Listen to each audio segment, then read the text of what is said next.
2. Go. Hello, hello. This is TK. We are currently back in our next session for Age of Antiquity. But today we have everybody, including a new guest. She will be joining us momentarily. But as of right now, we're going to continue onwards to complete our quest for the Queen of Curses, Khalidi. Currently, you guys have just completed the Warden's Domain, where you have freed Nomeo, who is now going to join the party of the Millennium.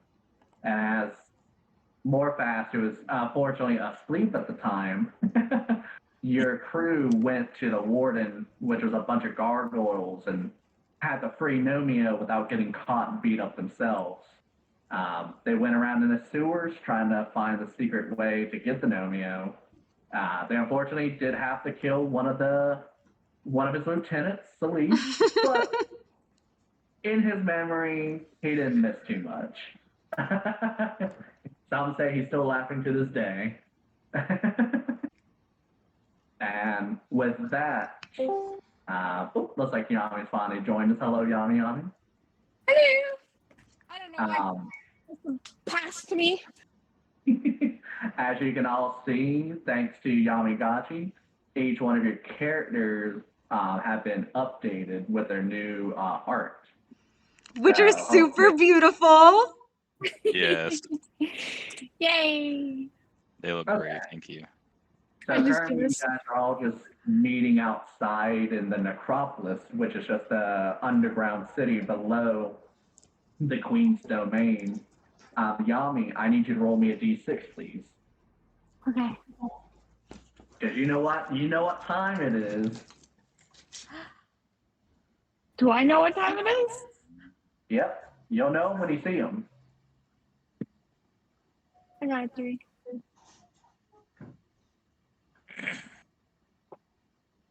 So you rolled a 3. Okay.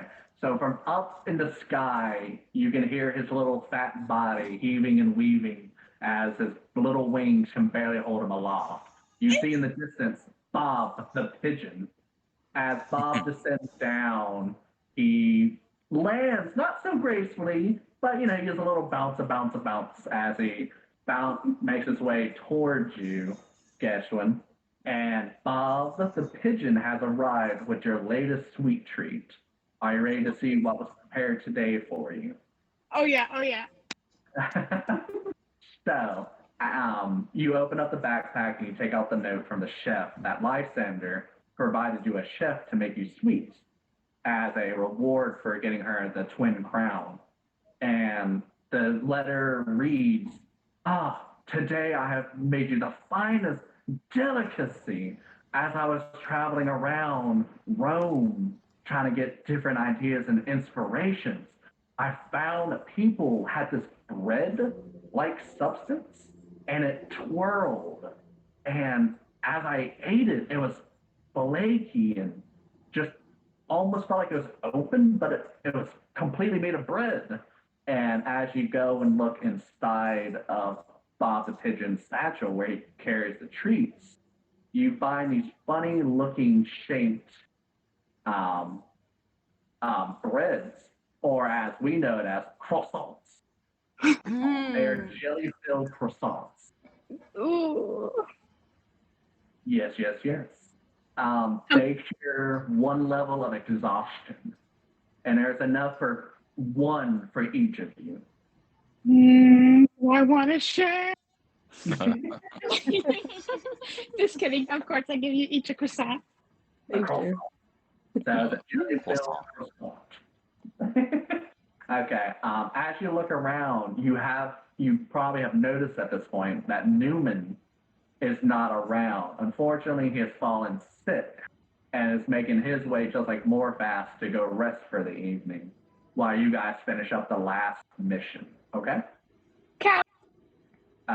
Morphast, before I forget about you, on short little stubby legs himself, you have Hapip. The bar, the merchant that has been under your command makes his way to you, and he has 2 weeks worth of gold. I need you to roll me a D100 twice.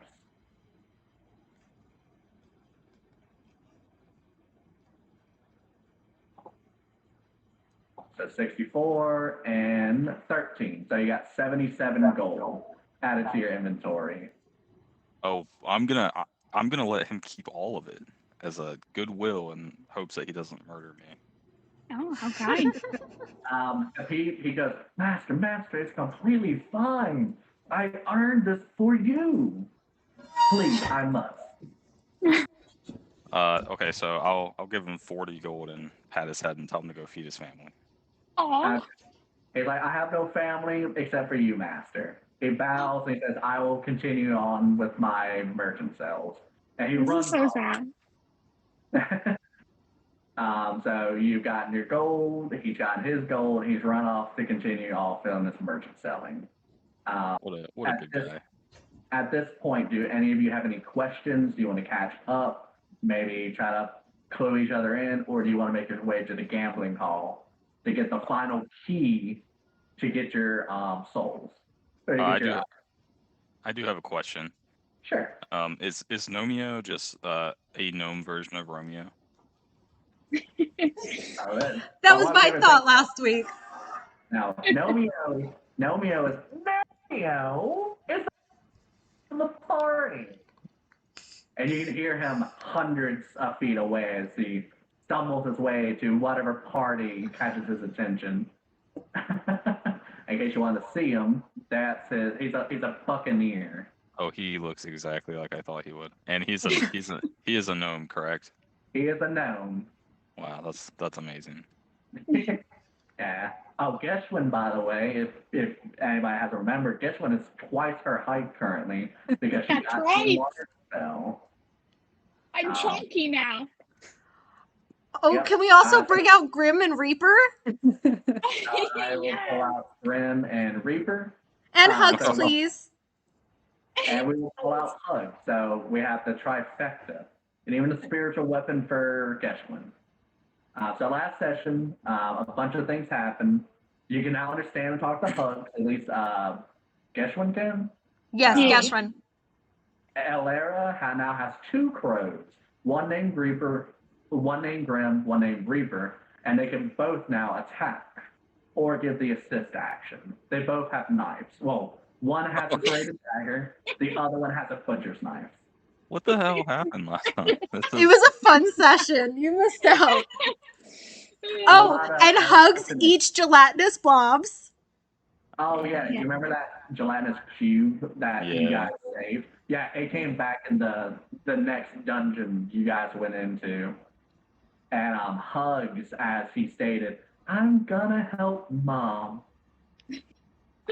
And he proceeded to eat the entire gelatinous cube, as well as he was sped up due to the rock candy provided by Geshwin to speed him up. He didn't eat, and I believe Alfreda tossed Hugs so he could rapidly eat at that. That's super metal. Okay. Can you remind me what the croissants do? The croissants, they heal for one level of exhaustion. One level of exhaustion, okay. Because we have 4 levels of exhaustion, you just die. So, FYI. Wait, yeah, can Okay. you explain that more? Because when has that ever been a thing? Like, have we bumped into that situation yet? You guys have had at least 1 level of exhaustion at some point. When you were doing the chariot race, going through the red sand, like you remember the red and blue crystal? One side was freezing cold, one side was burning hot. Yes. If you went through burning hot sands, you got 1 level of exhaustion, which means you roll for a disadvantage. So you Gotcha. would use the worst of 2 dice. So typically exhaustion happens to where you push your characters too hard, or you go for too long without sleeping or resting. Okay, Or got it. that is inflicted by enemies. So exhaustion is probably going to play a part in your future. Wink, wink. Okay. So with that, I'm looking at my inventory and I'm realizing there's a lot of food in here. yeah. Didn't you lose those 94 honey buns to something? Yep. No, spider. me and Eddie did. Yeah. Oh, okay. That's right. Okay. I shared my honey buns. So with that, All of you have caught up with each other. You've shown off the new things you've obtained or found or whatever the situation occurred. Because Alfreda, I believe you got an acolyte achievement with Artemis now. So you're now one level higher with Artemis. Yes, and my bow has one of its 3 charges because now it does something cool. Correct. Don't forget about your earrings that also charge based on spell Oh yeah, usage. they've been charged. I got some. I'm saving those for a rainy day. Okay, I gotcha. But I And always Alara? forget about them when the rainy day comes. Alara, I forget what did you get? Or was that the Grim split that happened with you? I got that, and I got the Book of Big Things that I haven't read yet. No, that's Oh, right. That she increases your also intelligence. she also got 5 rubies or something, or 5 gems of some sort. Oh yeah, once I sell that, I'll split the money with you guys. Okay. Do you want to find a vendor to figure out what the gems are? Yeah, I'll do that. Okay, can you give me a D100 roll, please? Yeah.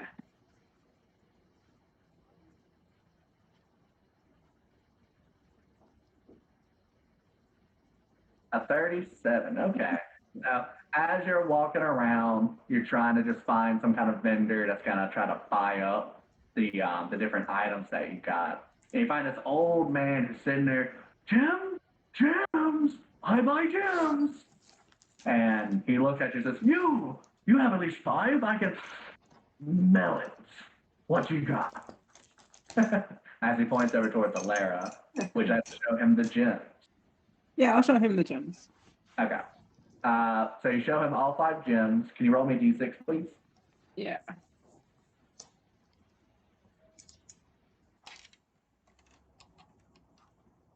Okay. So all 5 of the gems are azurites. Azurites, I think that's what it's called. But they're pretty much just simple gems that sell for 50 gold each. So he tells you, I'll give you 250 gold for them. I can't go any higher than that. And if you want to roll for, what is it? You could. He is also blind, by the way. Oh, Oh, no, I feel bad. You can do deception, intimidation, or persuasion. I feel really bad. I'll do deception. I'll try it. We just suicided somebody, and you feel bad about robbing the blind man? Plus 7. Jesus Christ. I plus 7 and then plus the +1. Do you want to use Grim or Reaper to help you reroll to see if you get something higher? Yeah, I'll try it again. Yeah. They go over there going, no, more. And Grim Reaper follows up, more now. So they're both giving you the assist action. Okay. Oh. Oh, nice. There we go. He thinks about it for a couple seconds. He bites into the gems. And he's like, wait, that's not the taste of a Zerite. That's garnet. He's like, you have 5 garnets? And he like looks at you. Yeah, I do. Okay. He's like, that'll be 500 gold each. Are you okay with that? Yeah, that's completely fine. So that'll be 2,500 gold. All right, pleasure doing business with you. Yeah. And both Grim and Reaper, as they jump onto your shoulders, and they kind of do a little dance around your shoulders, going from side to side. You just hear them, never more. And you hear Reaper go, sucker.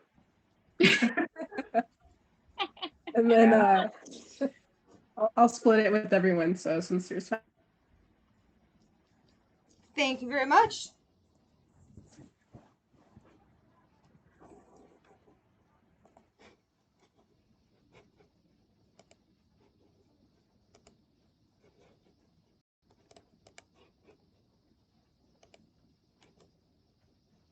Oh, you said there's some pearls?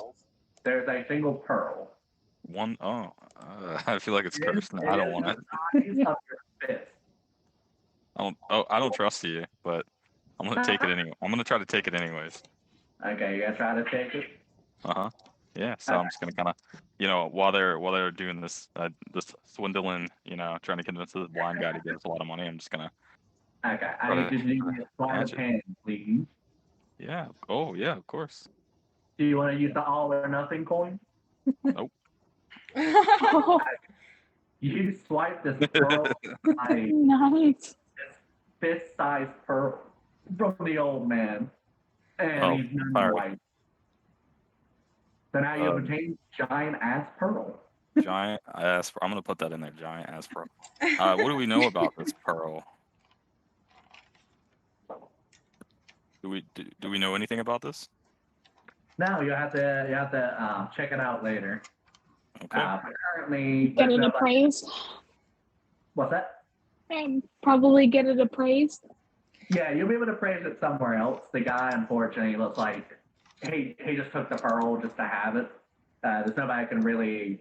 Maybe if you go to like the seaside or go back to Alexandria, maybe somebody there might know more about it because pearls are pretty hard to get in Egypt because you're so deep into the sand. We probably don't want to ask the guy we just stole from what it does. Just come to his desk, be like, "Hey, I just found this pearl. Tell me more about it." This one tastes familiar. So with that, do you guys want to continue to the gambling hall where you can now gamble it up? Yeah. Yes, I have a please. pearl I can gamble away. Not until you know what it's worth. Oh yeah, I forgot. I forgot to pull him out. We forgot to pull out Chester. I gotta forget about little Chester. You always forget about Chester. It's okay. What? I'm just kidding. I was trying to drag him out, but his model isn't letting me do it. I This feel looks like the awkward God. stepchild. of the It's a group. lot of Chesters. I feel so Okay. bad for Chester. I feel like Eddie still doesn't trust him. And just like reluctantly like schleps around this really useful item. Just like running away. Don't forget Stop running away. you are wearing his grandfather, so don't forget that. Wait, what about his grandfather? He perfectly mimics your clothes, so you can use his grandfather to help you out. Oh crap! I forgot to write that. Yeah. Ooh. Okay. So with that, you guys are gonna make your way to Abrax, the leader of the gambling hall. And with that, we're gonna go to scene transition. Oh, let's see. I get so excited whenever we see a new place. Alright. This He's left some like particular- expectations. this Ooh. Cool. bro. So in the bottom right, Beatrix, at least that's Beatrix Ray, I think that's her name. I used some of her map designs for this session because I really enjoyed the vibe that she created with this. The vibes are immaculate. It gives me like library vibes, like ultimate library. Mm-hmm. Yeah.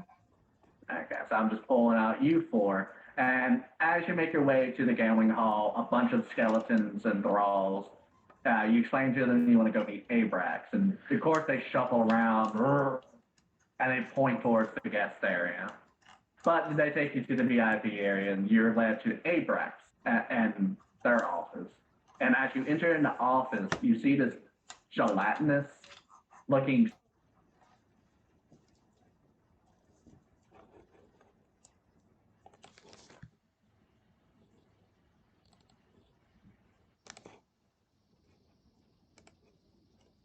hello, hello. Are you here to gamble? Yes, we are. I know some of us are. Oh, delightful, delightful. Would you like me to explain the rule? Yes. Yes. Yes. You see Flump, he like floats on over and he says, you know how you have a sacred name? Oh. Uh-huh. In this gambling hall, we don't really use gold coins. Life coins. And don't worry, it's easy peasy. With each one of his tentacles, he goes and taps you each on your forehead, and he pulls out 100 soul coins. And he says, Here we gamble with our own soul itself. Granted, the queen owns your soul already, but you can still bet it. And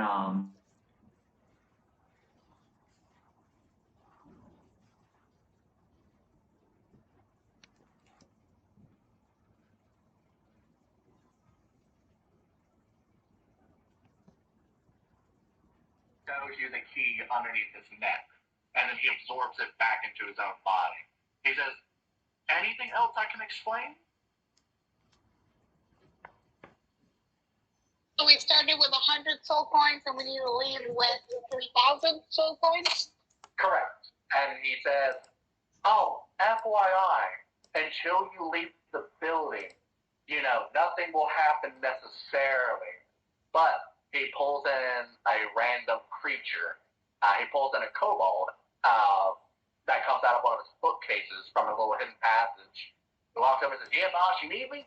And the flump takes his soul coins from the kobold and throws him out a window.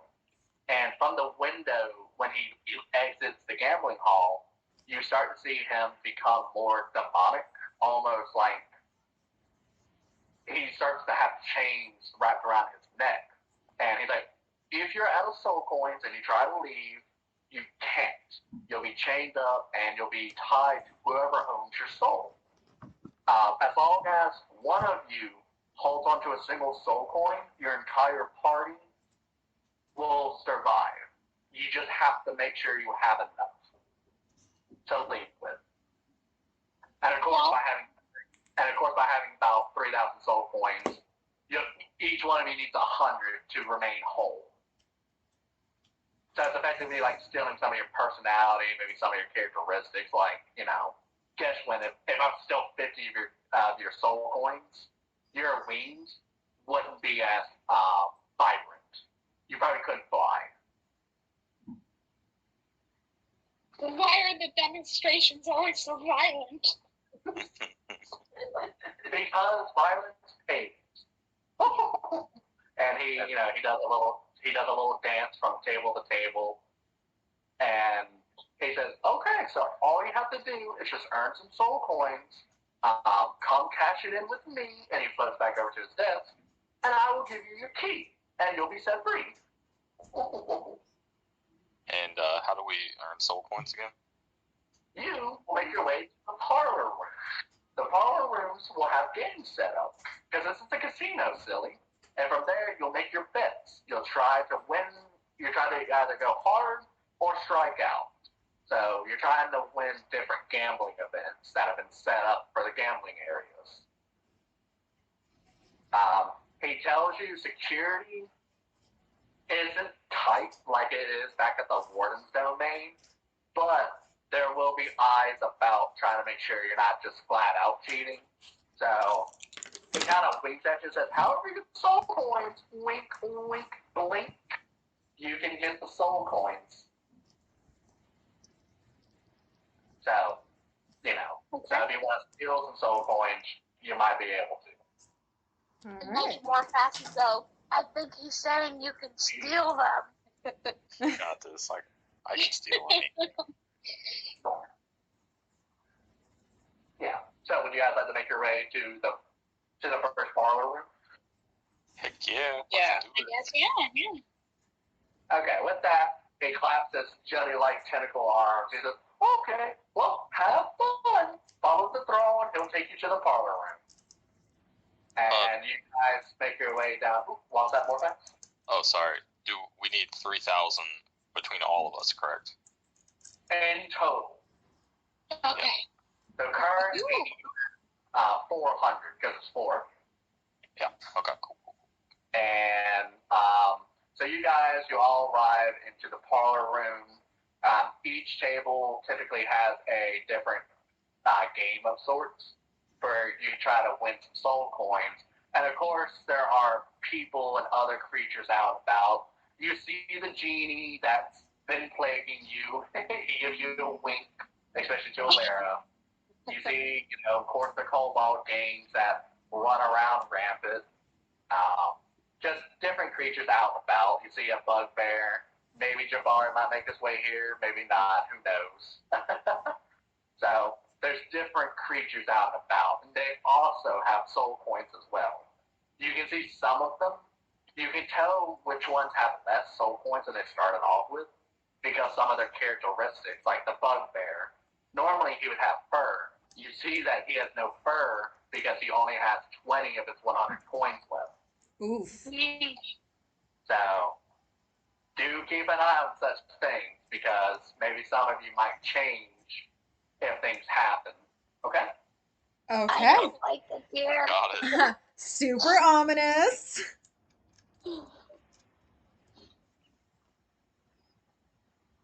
Okay, Morphax, you were so excited to be here. Go gamble. So you guys can group up together. You can do individual things. Some of these you can do by yourself. Other ones you might need a team to do with. But as long as you can do whatever, you can go around and do whatever you need to do. I would like to try this extreme stakes. Okay. Why am I not surprised? And Lara, where would you like to go? Oh, jeez. I'll go to the speed eating challenge. Yeah, just move your characters to where you would like to go. Alright. I high five you. I got this. Oh man, my head's racing. Okay. So as you guys are milling about, going around, trying to find the table that you want to set up shop at, you can see near some of the bars, the bar being the top portion of the screen. I'm just trying to get the characters out and about. You see two particular creatures, a black bear. Oh, come on. I know you have a picture. Sorry, I'm trying to get the hat. Oh, okay. Well, it's not giving me the picture, so we're going to go with something else. Give me a second. Will a cave bear work instead? A cave, you see a single cave bear next to a green coven hag. And you see that those two in particular are having a disagreement about something. The bear, you can hear him go, "You knocked over my drink! You owe me a drink!" And the hag is like, "I never would knock over a drink of a bear! I barely know you!" And you can see the bear take a swipe at the lady. And a lot of the guests are starting to get concerned because nobody really said anything about fighting or anything. But as you're watching a scuffle happen, about 30 seconds later, you notice a particular character, an elf, a fae, it's an individual with fae-like wings, but the aspects of an elf, maybe a high elf, some would say. She runs up between both of the characters, and she can start introducing herself. Or you can sing now. Oh dear! What is all the commotion? There is no need for fighting. This is a party. This is a place for fun. I'm sure there could be some sort of fix-it. I'm sure he didn't mean to knock over your drink. The hag knocked over the bear's drink. But the bear looks at you and says, "Stay out of this. Wing, fairy, whatever you are, this hag owes me a drink. Pay up or get spiked." And the hag is like, "I'll never pay for a drink I didn't knock over." With the new character, what would you like to do about this situation? The bear has lost his drink and the hag refuses to pay back.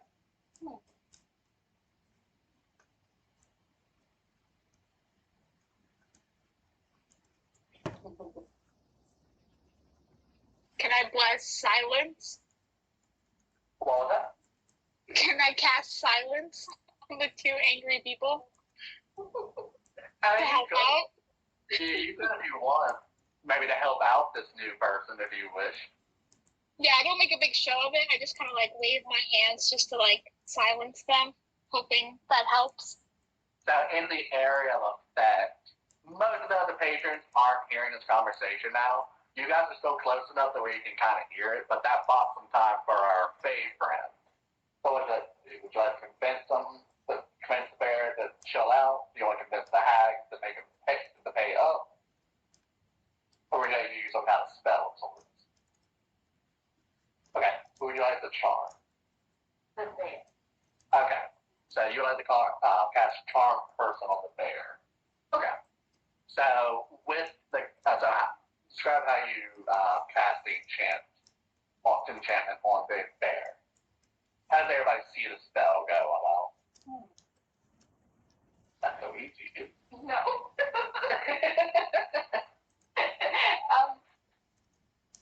I guess it would be body language or like facial.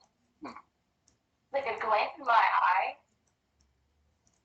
Yeah, sure. So, with a glint in your eye, you whisper words where once you heard the high pitch, and now you hear this smooth tone of, hey friend, maybe you should let bygones be bygones. You barely know her, so why don't you both order a drink on that, and share a story. And the bear, you can see the enchant person spell has glazed over his eyes and says, okay, looks at the barkeep and he says, 2 beers on the house, please. And the hag goes, oh, thank you, dearie. Finally, somebody with class. And the bear and the hag just grab a drink of alcohol and they just step away. And now your Fae friend, or the Fae, is currently standing where she was.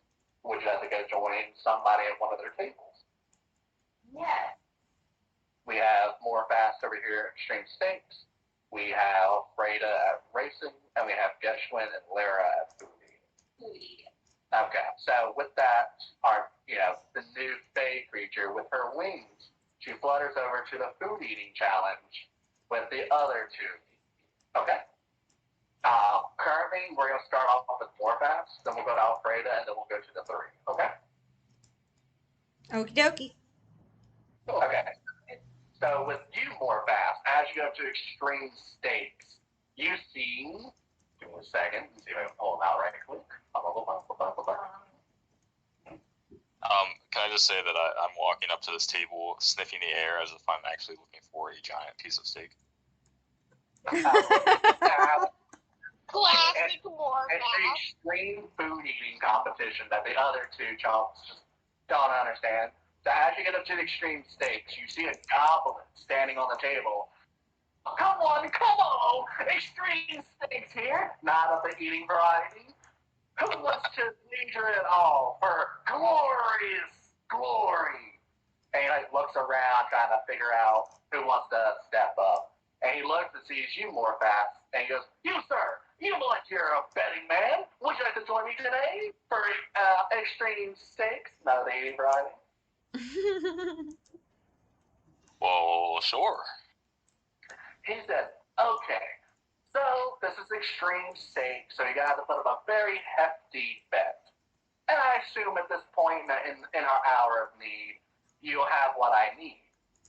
If you can beat me in a challenge of something that I create, but if you bet up 3,000 soul points, I will give you and your entire party a +1 weapon if you can beat me. If not, I get your 3,000 soul points. I have 100 soul coins and a big ass pearl.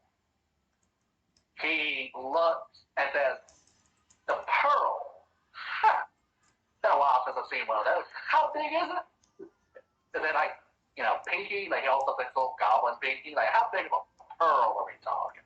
I'm just gonna yoink it out of my pocket, and I'm gonna say it's a big ass pearl. Go! Holy moly, jolly crowley! You got a big ass pearl! Those are rare out. He thinks about it and says,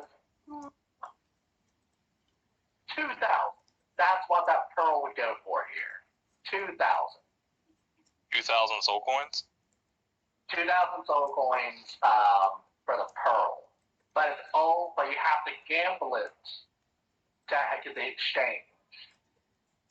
So you're going to have to bet with the pearl to get the soul coins. And hopefully get back some of it, depending on how your challenge goes. Okay. So where can I gamble this pearl to get 2,000 soul coins? He looked around and said, well, you have the arena, you have life or death, you have doppel time, but doppel time, you're going to need a full team to play that one. Yeah, but you have the drinking contest, you have blackjack. We got it out here. High stakes, none of the eating variety.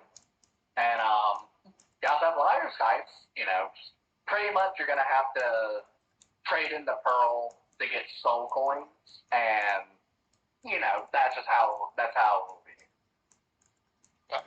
All right, so I have to actually bet this, or can I trade in somewhere? You have to bet it. Okay. And there's a maximum amount that each table can really work with. So it might be 500 of soul coins, and they'll keep portions of the soul inside the pearl, and they'll just rip out however much they need from it. So think of it like a giant piggy bank that doesn't scream when you break it. Got it. All right. Well, in that case, I guess I'll do the liar's dice. Okay, so you'll make your way over to the liar's dice, and with that, we're going to go over to Alfreda. All right, Alfreda, you have made your way to the racing bin, and from where the goblin once stood at extreme stakes, you see him haul ass towards the racing game. Welcome to the racing parlor. In today's race, we have multiple contestants where you'll make bets to see who crosses the finish line first. And he crushes 4 objects that look like putty, maybe clay, in his hand. And he forms 4 horses, each labeled 1, 2, 3, 4. And each horse is on the table. And from the starting end to the finish line, you need to make a bet on which horse will finish first. Can I fuck with the horses in any way? Like, can I rig this in some way? Do you have anything in particular you can work with? See, I can't remember if we bought extra, like, of that speed up potion. I don't think that we did.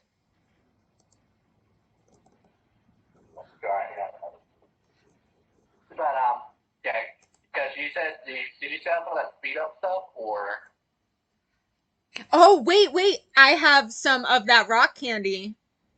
I don't think you have any of the other stuff, but you do have rock candy. I do have some of that rock candy. He looks he's not really paying attention too well. He's kind of like grabbing his knees, kind of doing that like you just ran for 5 miles and now you're like, oh, they need to hire more goblins. There's one goblin show when you're really cutting it. So if you can give me a sleight of hand check, All right. I will allow you. Or actually, let me just look right quick. Unfortunately, you don't have animal handling. If you have somebody with animal handling, they might be able to help out with that. But if you give me a sleight of hand, maybe you can feed one of the horses. Let me see what. Oh, can I shoot a message to Morfast to run over here real quick? He's currently going from extreme stakes to liar's dice. So he's kind of busy. Can I hear their conversation? The three of you sitting at the food eating challenge can overhear the goblin because you guys are waiting for your goblin to walk up. Yeah, can I casually just drop my ever smoking bottle to just give enough to kind of like hide her? Die too. Rose, so that she can do what she needs to. You can do that. It looks like your your new friend that sat next to you guys, it looks like she's perked up her ears, which doesn't say anything to the two individuals. So I overheard, and I might be able to help. I heard that there was particularly horses, animals involved, and I might be able to help. Maybe persuade the horses, speak to them. Yeah. Before you would you like to introduce your name to the individuals? I apologize. It's rude of me not to introduce myself. I'm Twig. And Twig is currently talking to you, Geshwin, as well as you, Valero. Because obviously you guys came in together, so she obviously knows that you guys are a group.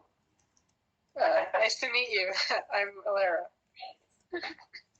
So My name is Gishwin. that's the first one. I turn around and I yell at Alfreda. Well, I don't yell. I kind of like tell her just to come over here for a split second. Yeah, Alfred, you can make your way over to the eating. Sure. You guys are kind of you can talk, and Alfred, you can like shoot a message to the other three. Yeah, so I'll Right. do that. I'll shoot a message over. Yeah, and with that, it's a message sent between all of you that you can communicate pretty much through your minds. This random lady says she can speak to your horses. I'm gonna include the random lady, Twig, into our message. Also, looking to help collect souls, because I hate that souls are being trapped. All right. Currently, I only have 20, but I feel like I can help him gamble because I can speak to animals. Okay. So as you look before you, unfortunately the stay, normally they're pretty glittery, they shine, they sparkle, but this one seems to be kind of lackluster in color. And as she has stated to you, she only has 20 soul coins left. Maybe she gave some away to help out somebody.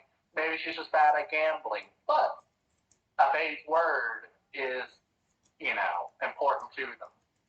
So maybe she has some. Are you willing to hear out her offer to talk to the horses? I am willing to hear out her offer to talk to the horses. However, I am weary at her lack of coin. Is there a reason why you have a lack of coin? That you wish to let them know? Like I said, maybe you just gave away some coins to help out some other individuals that needed help. Okay, no, you tell them. So, personally, I help where I can.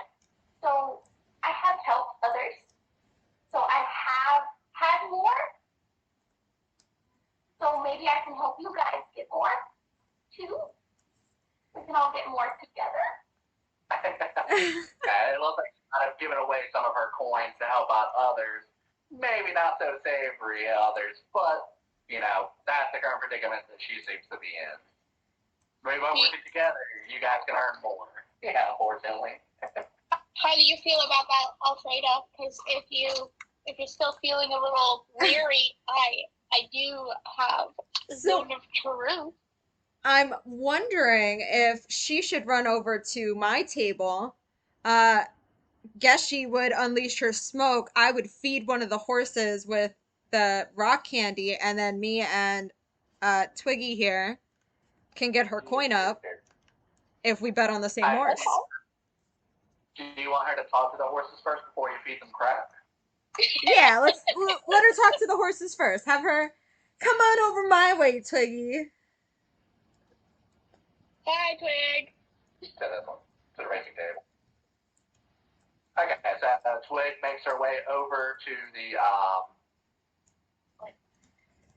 wait. You're not on there. Sorry, she's still learning boundaries. So she makes her way over to the racing table, While you guys are hanging out,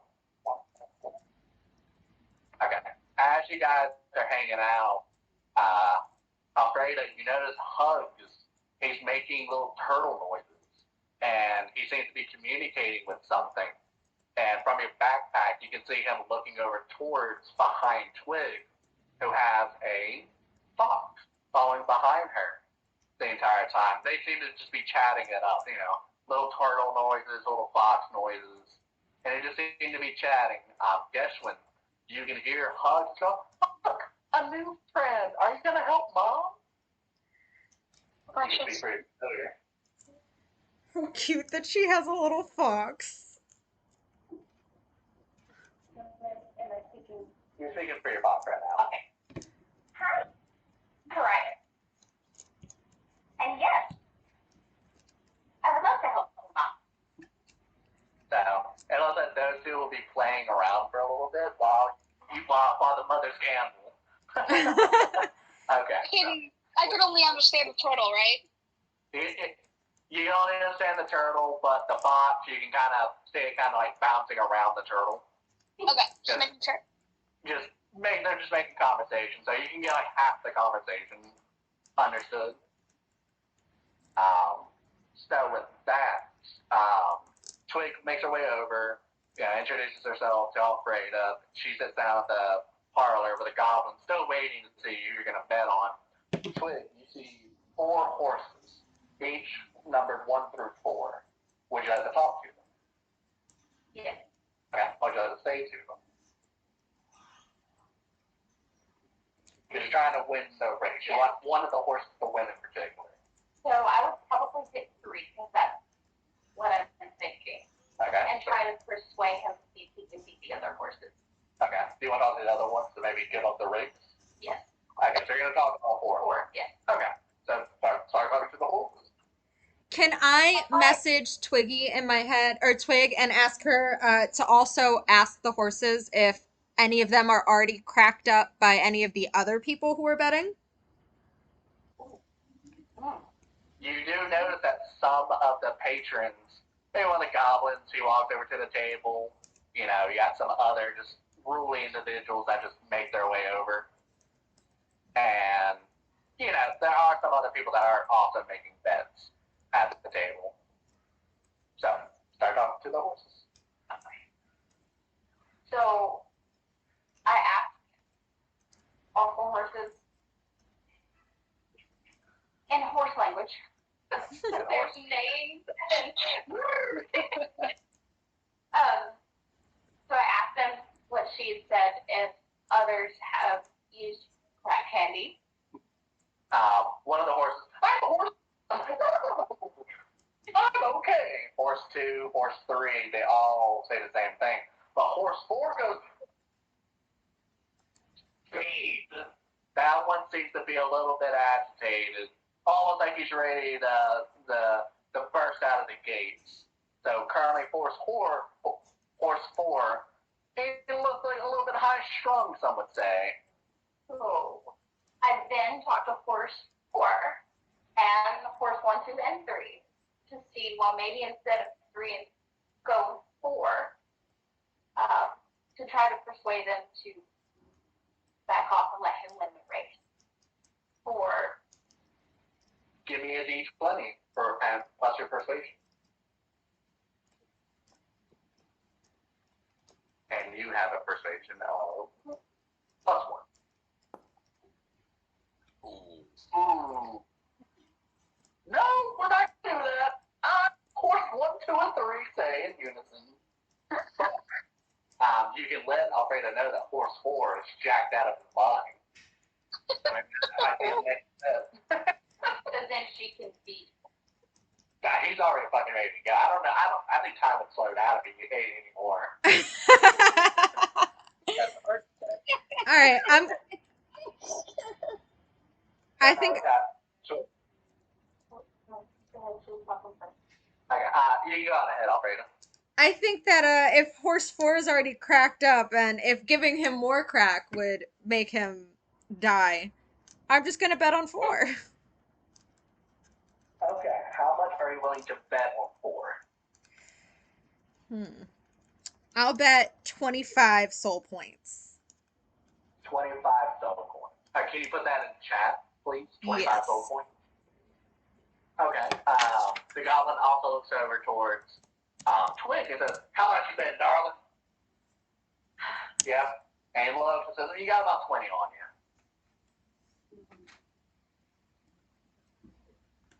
I don't want to bet too much.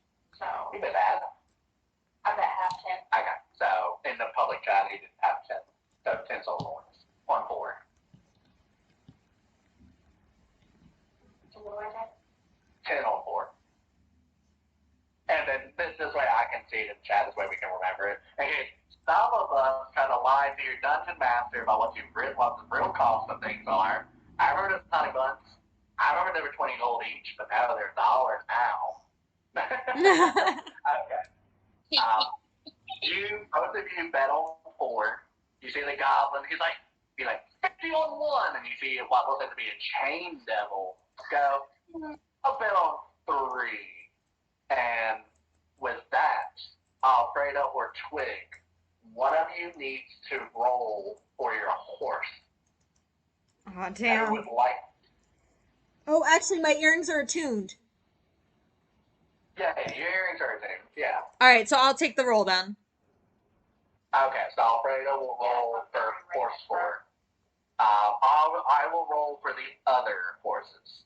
So the way this is going to work is you can see on the table that there is from 0 to 40. We're going to roll 5d4s. The first horse to get past 40 and go the furthest if it's a tie wins. Okay? Okay. So 5 D40s, you said? 5d4s. 5 D4s, I'm sorry. Correct. 3, 4, 5.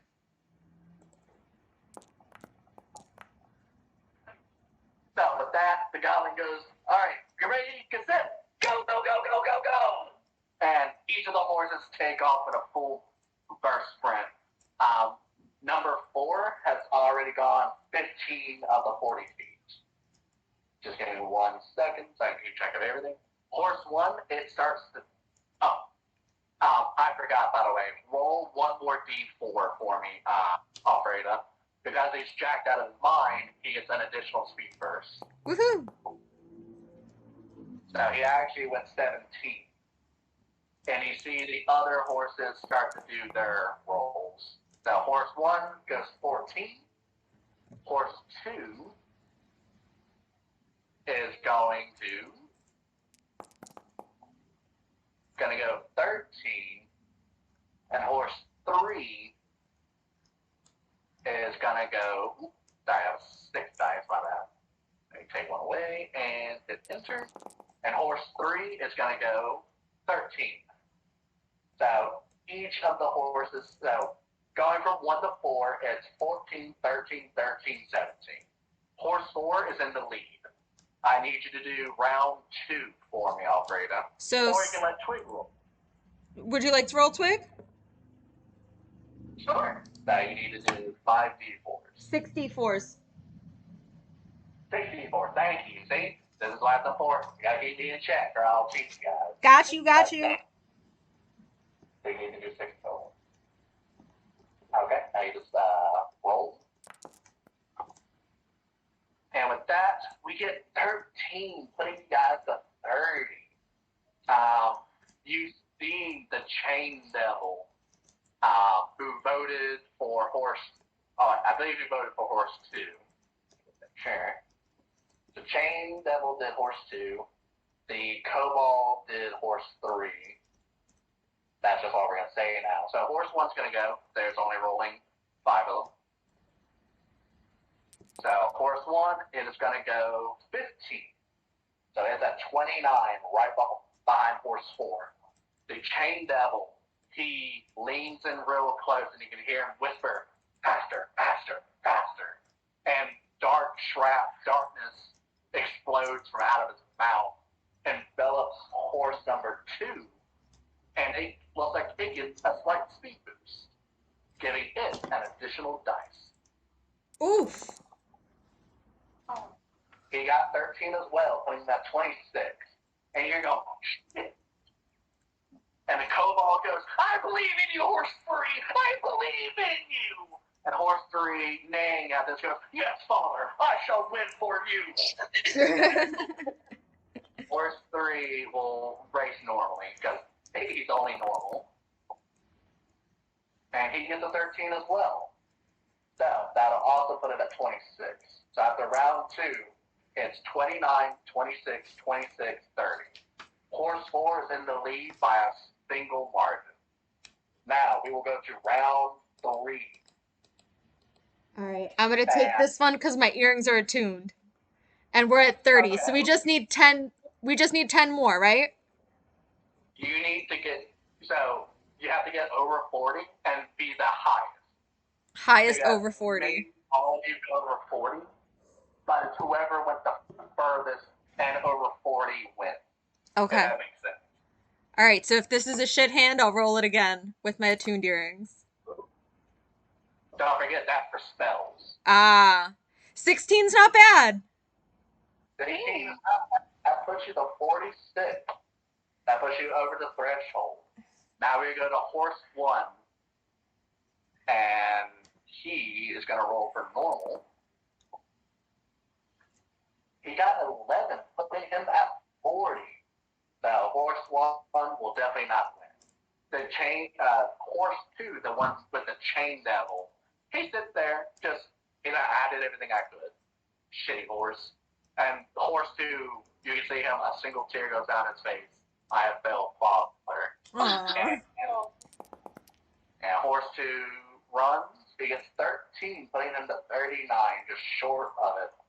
And you see the Cobalt go, I always believed in you, Horse 3. You're not just Horse 3 to me. I'm going to call you Charlie. And the horse going, Charlie. Yes, that is my name. He gets 2 extra dice, putting him to 7 D4s.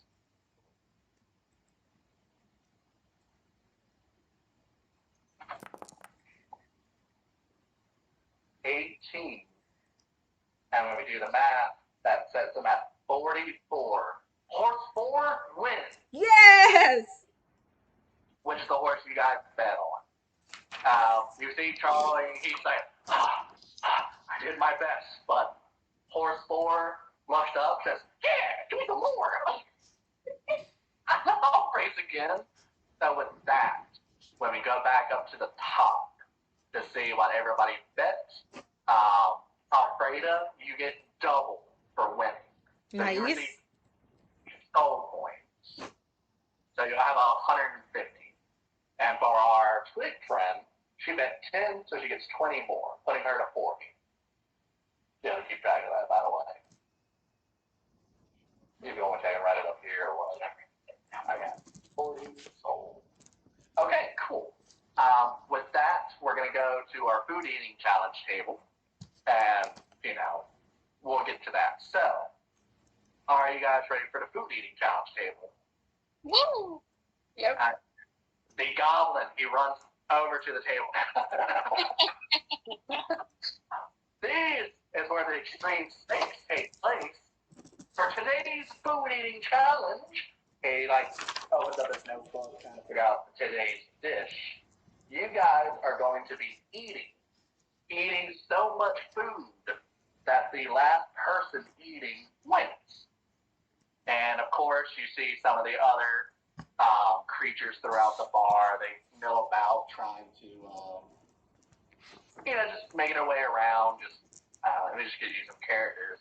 And he looks at it and says, how much are you betting? I wouldn't bet too much, Elvira, only because I'm going to be winning. Yeah. So, first place, he tells you first place, you double your soul coins. Second place, you keep the soul coins you bet. 3, everything else, you lose. Okay, I'll bet 15. I'll bet 25. Okay, put that in chat, please. Oh, yeah.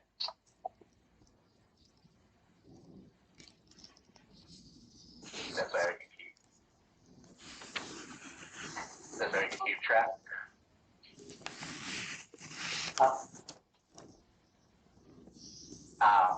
your group just earned 50, 70. You just earned 70. And so right now you guys are at 570. So joining the food eating challenge, you see a living, awakened tree walks on over. He goes, "Hello, my name is Armor. I am a tree. I shall be eating today. My bite is better than my bark."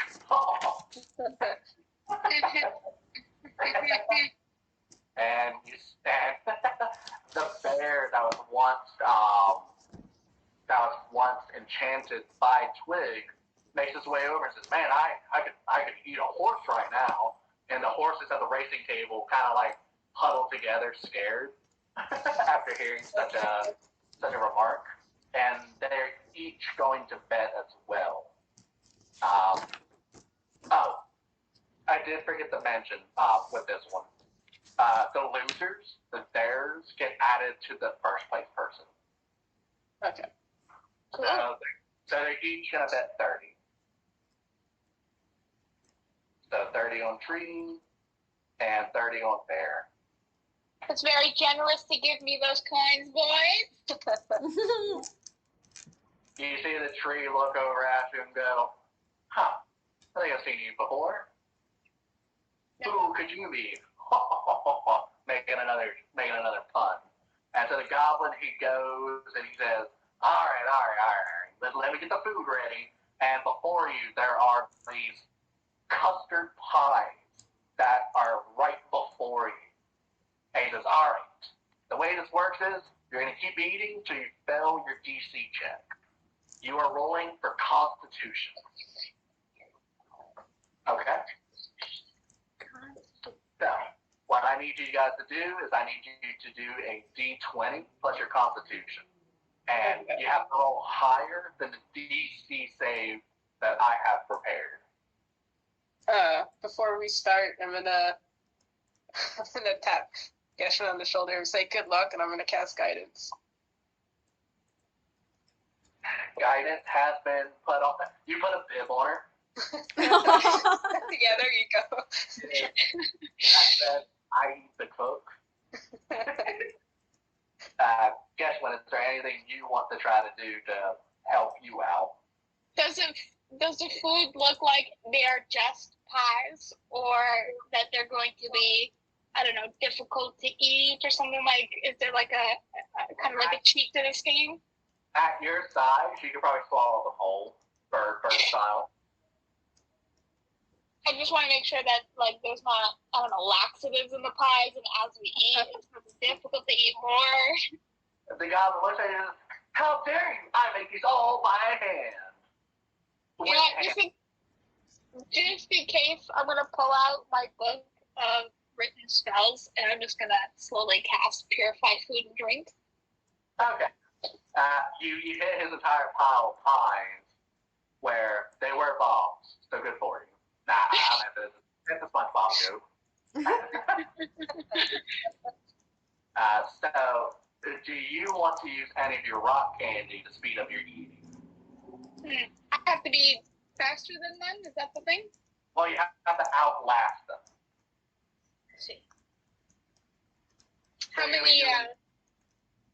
How many times are we going to be rolling the dice? Until the last person standing.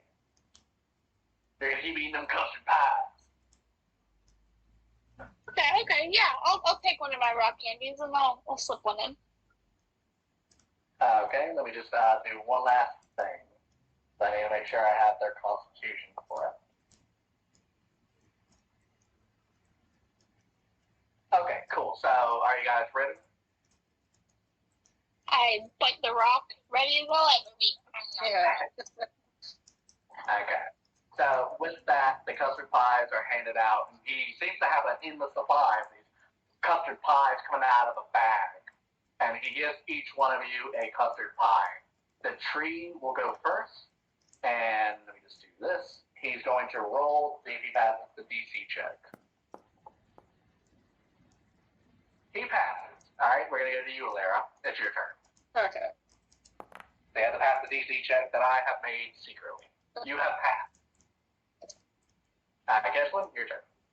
Okay. D20 plus Constitution, which is a +2. And then plus your D4 for guidance. So just +6 then? No, it's a D4. I made that mistake before. Wait, okay. How would I write that? So D20 plus 2 plus D4.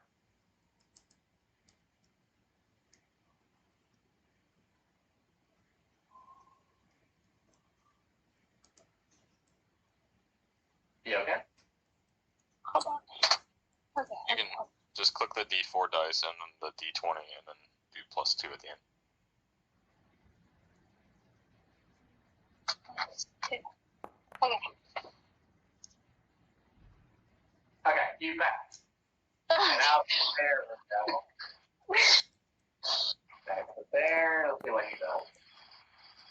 You pass. All right. Round 2. The goblin passes you each 2 custard pies. And he says, all right, eat it. And the tree will go first. He now has the new roll for each other. And he rolls. And he passes. We're now on the Yule era. Alright. It's just one roll, but you're eating 2 pies. Okay. You succeed, Geshwin. I'm gonna eat them like 2 bright brownies. You succeed, and out of the bear. Let me just make sure I got his thing correct. No, not 2 of them, not 2 D20s. Ain't that good. And he succeeds. Alright, we're now going to round 3. He hands you each 3 custard pies to eat between you all. He's like, I hope you're not feeling too stuffed. Oh, that's not his voice. It's goblin noises. That's why he makes. So the tree will go and make the new DC save. And he's like, oh, reminds me of mother's cooking. And he falls over and passes out. He cannot consume the pie. The pie consumes him. You see him? You do see the goblin trying to put him into the custard pie. Oh my god. Okay, now that is now your turn, Lara. So the tree has unfortunately fallen victim. So did I. How do you get taken out by pie? Fall face first into it. Is fall face first into it, and you just fall into a food coma. Yeah. And Lara, you have been kicked out. The last 2, Geshwin versus the bear. I don't take away your roll, please. I am rolling, and I'm not breaking eye contact with the bear. Bear down. Ooh, you have failed the DC. No! You, as you're sitting there, just inhaling custard pies, you see Alara, who unfortunately could not finish her 2 other pies, and you go, more, and you try to eat her pies, and there's too much for you. The bear now has to make his roll. And if he succeeds, he wins. But if nobody succeeds, you see the goblin wink at you and says, the house always wins. Oh no. Oh. The bear, barely able to engulf his food, passes out. All of the soul coins, you see the goblin scoop them up and you see him vibrate and glow red from the coins he absorbs. All right, Wait! back to business. Wait! You want to gamble some more? I'll give you 5 extra soul coins if you flip a coin with me right now to see who wins the entire pot. Sorry, wrong table. This is the food eating challenge table. Yeah. With a more extreme state.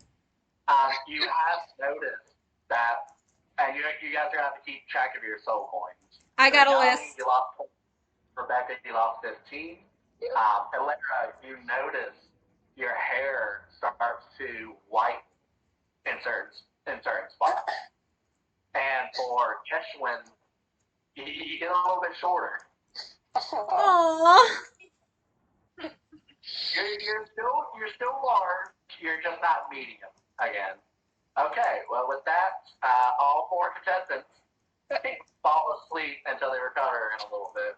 With that, we go over to Morpass, who has made his way over to the Liar's Dice. And once again, you see the same goblin. Oh, please kill me. Liar's Dice. You want to play or not? And he's just so tuckered out. Yeah, let's play. Okay. So, this is Liar's Dice. What's going to happen is I'm going to roll the house, which is me, the goblin. We are going to roll 4d4s. Okay? And this is the house versus the players. You can remove a dice to re-roll what you have. I will roll 4d4s.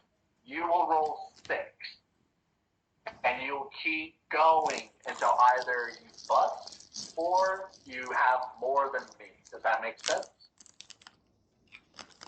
So you roll 4d4, I roll 6d4. Correct. And if you get less than me, you can take away one of the dice and re-roll. You're trying to beat the house. That's what you're trying to do. So it's like You black. Pretty much. Blackjack is over there, my brother. You know, me. He runs that. What's the amount to bust? The amount to bust? Oh, you end up with less dice. Got it. Okay. So if it was a roll 4 and get a 16, and there's no physical way you can get 16 out of the dice you have left, you automatically bust. So with those 2 extra dice, you're trying to beat what he gets. Okay? So he looks at if he rolls 16 and I roll 17, then I win, correct? Correct. Got it. You just keep going until you win. Okay. Alright. Okay. How much are you trying to bet? 100 gold coins. What? 100 gold coins. Alright, is it coming from your own stash of soul coins? Or do you have another transfer? You can use your friend. Oh wait. I have this beautiful big ass pearl, and I just pulled out. I'm like, look, I'll bet all of this. You're gonna bet 2,000. Yep. Okay, that's not how this table works. I have a 500 left. Alright, I'll bet 500. 500 from the pearl. Gotcha. Yes. Okay. And with that, the game begins. Everybody can see the dice. You're each given a cup. 4 dice for the goblin, 6 dice for Morpass. And you see the rattling, the crackling of dice beneath the goblin's hands. And you see him go and he rolls 4 d4s. 12. That is his. Alright, Morpass, with your 6 d4s to see what you get. 12. You have not beaten the house. You must either remove a dice or forfeit. So if I remove a dice, I just re-roll it, correct? What's that? You have to beat the house. Yeah, but I have this lucky feature that I can use, and that's for a d20. Crap, can I use that for this? You can, how would I? Thinking about it. You are lucky.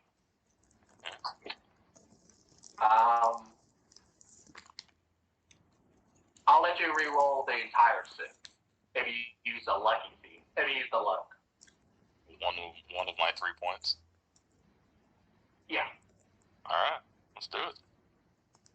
So the goblins wasn't really paying too much attention, and when you roll, as the dice were leaving your cup, you quickly counted. Shit, that's not enough, and you kind of like kind of like a Yahtzee cup, grabbing the rest of the dice and continuing your dice rolling. You can re-roll. Ooh, unfortunately, that is not good enough. Oh, I guess I can't keep using luck points, huh? You can keep doing it if you're feeling Alright. lucky. I got 2 more. Alright, you're going to use up a second one? Yes, there are 6. Ooh! Once again, you have not beaten the house. You have one lucky left. I got 1 more. You also have your all or nothing coin. Oh, that's for a rainy day. There we go. Yeah. 14. You have beaten the house. With that, you win your 500 soul coins. Woo! Alright. So now I have 600 plus the giant ass pearl. The pearl has 2,500. Oh, okay. So I have 100 and the pearl has 2,500. Yeah. So your pearl is kind of being a piggy bank right now. Okay. Don't worry. If we get to the end and you have enough, somebody will probably catch you out. Okay. Yeah. With that, the goblin, he says, all right, thanks for playing. You can always play again, but we have other games. So with that, all of you collect yourselves. Maybe you can talk to each other. Where would you guys like to go to your next bench? I crawl over to Morfast because I'm still pretty full, and I'm holding on to his legs, going, "I thought I could do it. Oh. I failed." Oh, you look sick. I'm just gonna kind of back away a little bit, don't tickle my shoes. I'll also find my way to Morfast and introduce him to my new friend Twig. And I follow her. My character looks different now, so I'm like, wait, which one is mine?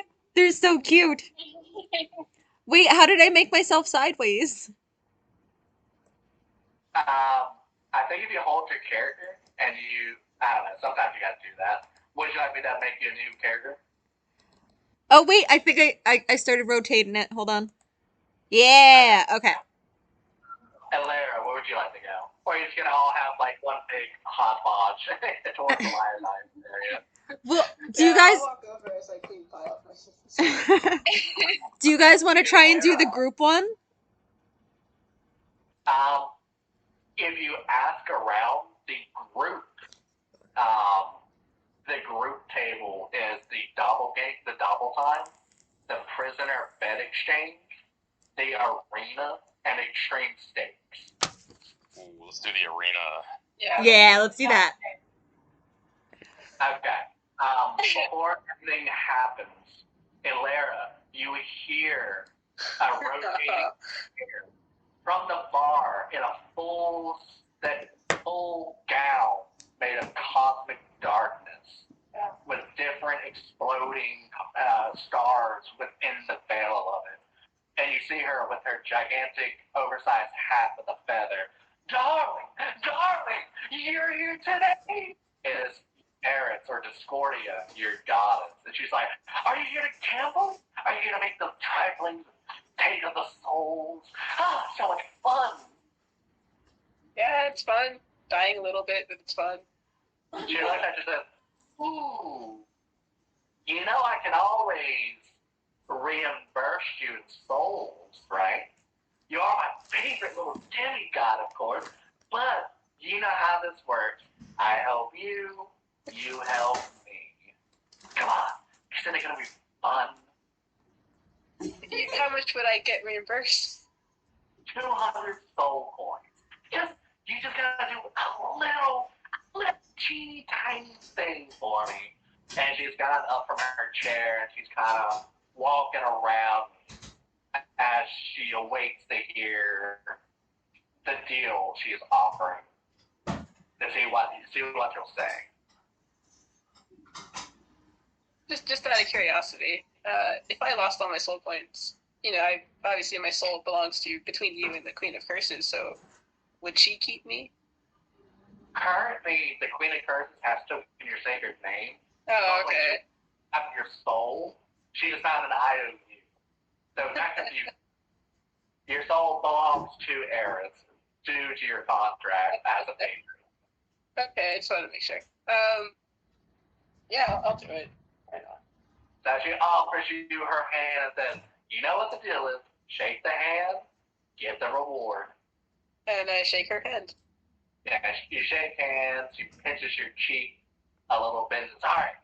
Ooh, and you see like 4 goblins that are just kind of walking by, and she just rips all 100 soul points from each of them, and she puts 200 into your hand, which is all right. This should be good enough.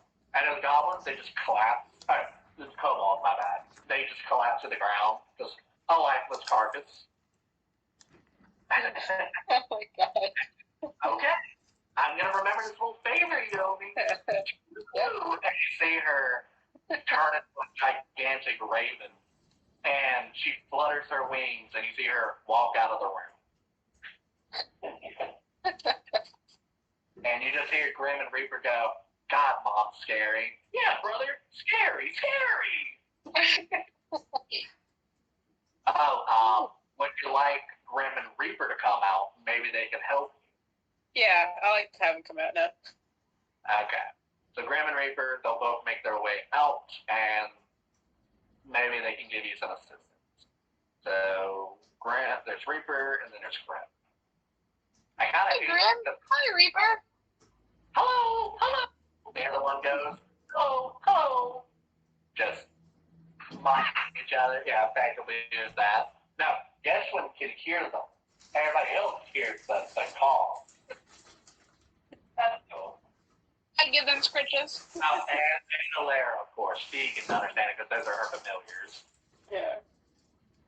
Okay, and with that, the wonderful duo that is Grim and Reaper have shown up, each still armed to the beak with their respective weapons. Okay. So cool.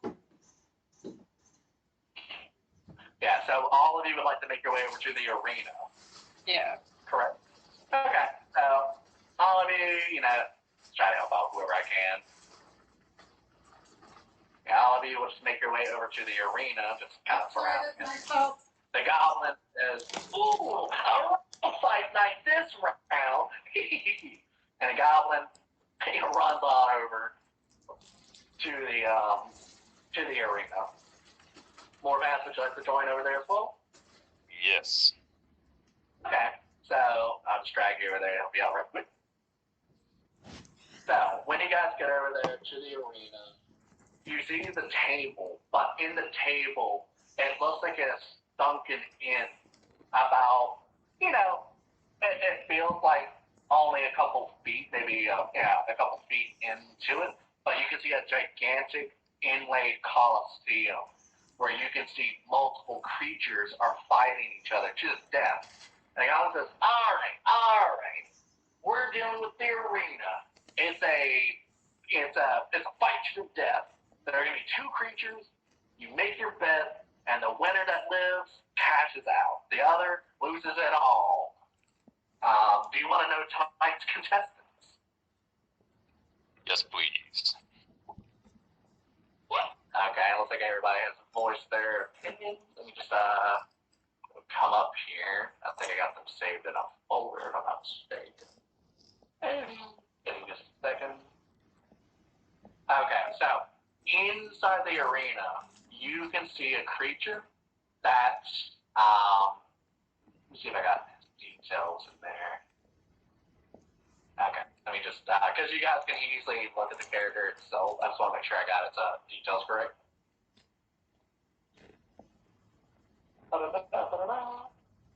Okay, so inside the arena, the first creature you see a cockatrice. This is a hideous hybrid of a lizard, bird, and bat. It's infamous for its ability to turn flesh to stone. It's an omnivore. It's able to eat plant matter or whatever else that it can find. and it's a pretty dangerous creature. As the goblin explains, it does have the ability to turn something into stone, and if that happens, lights out. And on the other end of the arena, you see a amphibious-looking friend. You see a bullywog. A bullywog is a primitive race of a frog-like humanoid, and he makes his way out, and he's just chilling out there, bully, as he rivets. He carries himself a spear, compared to the cockatrice, which just looks like it just fights with its feet. They're the same CR level, so they're around the same fighting capabilities. And with that, you guys can talk about any of your strategies, which you think will win. You can click onto the characters themselves to look at them, if I have enabled that, to just see what you got to work with.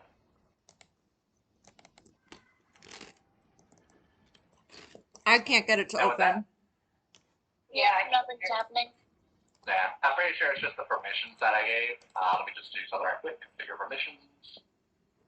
I think it's because it's a monster that's the issue with them. I think I could do that for a server. Okay, let me just go through the whole roster right quick.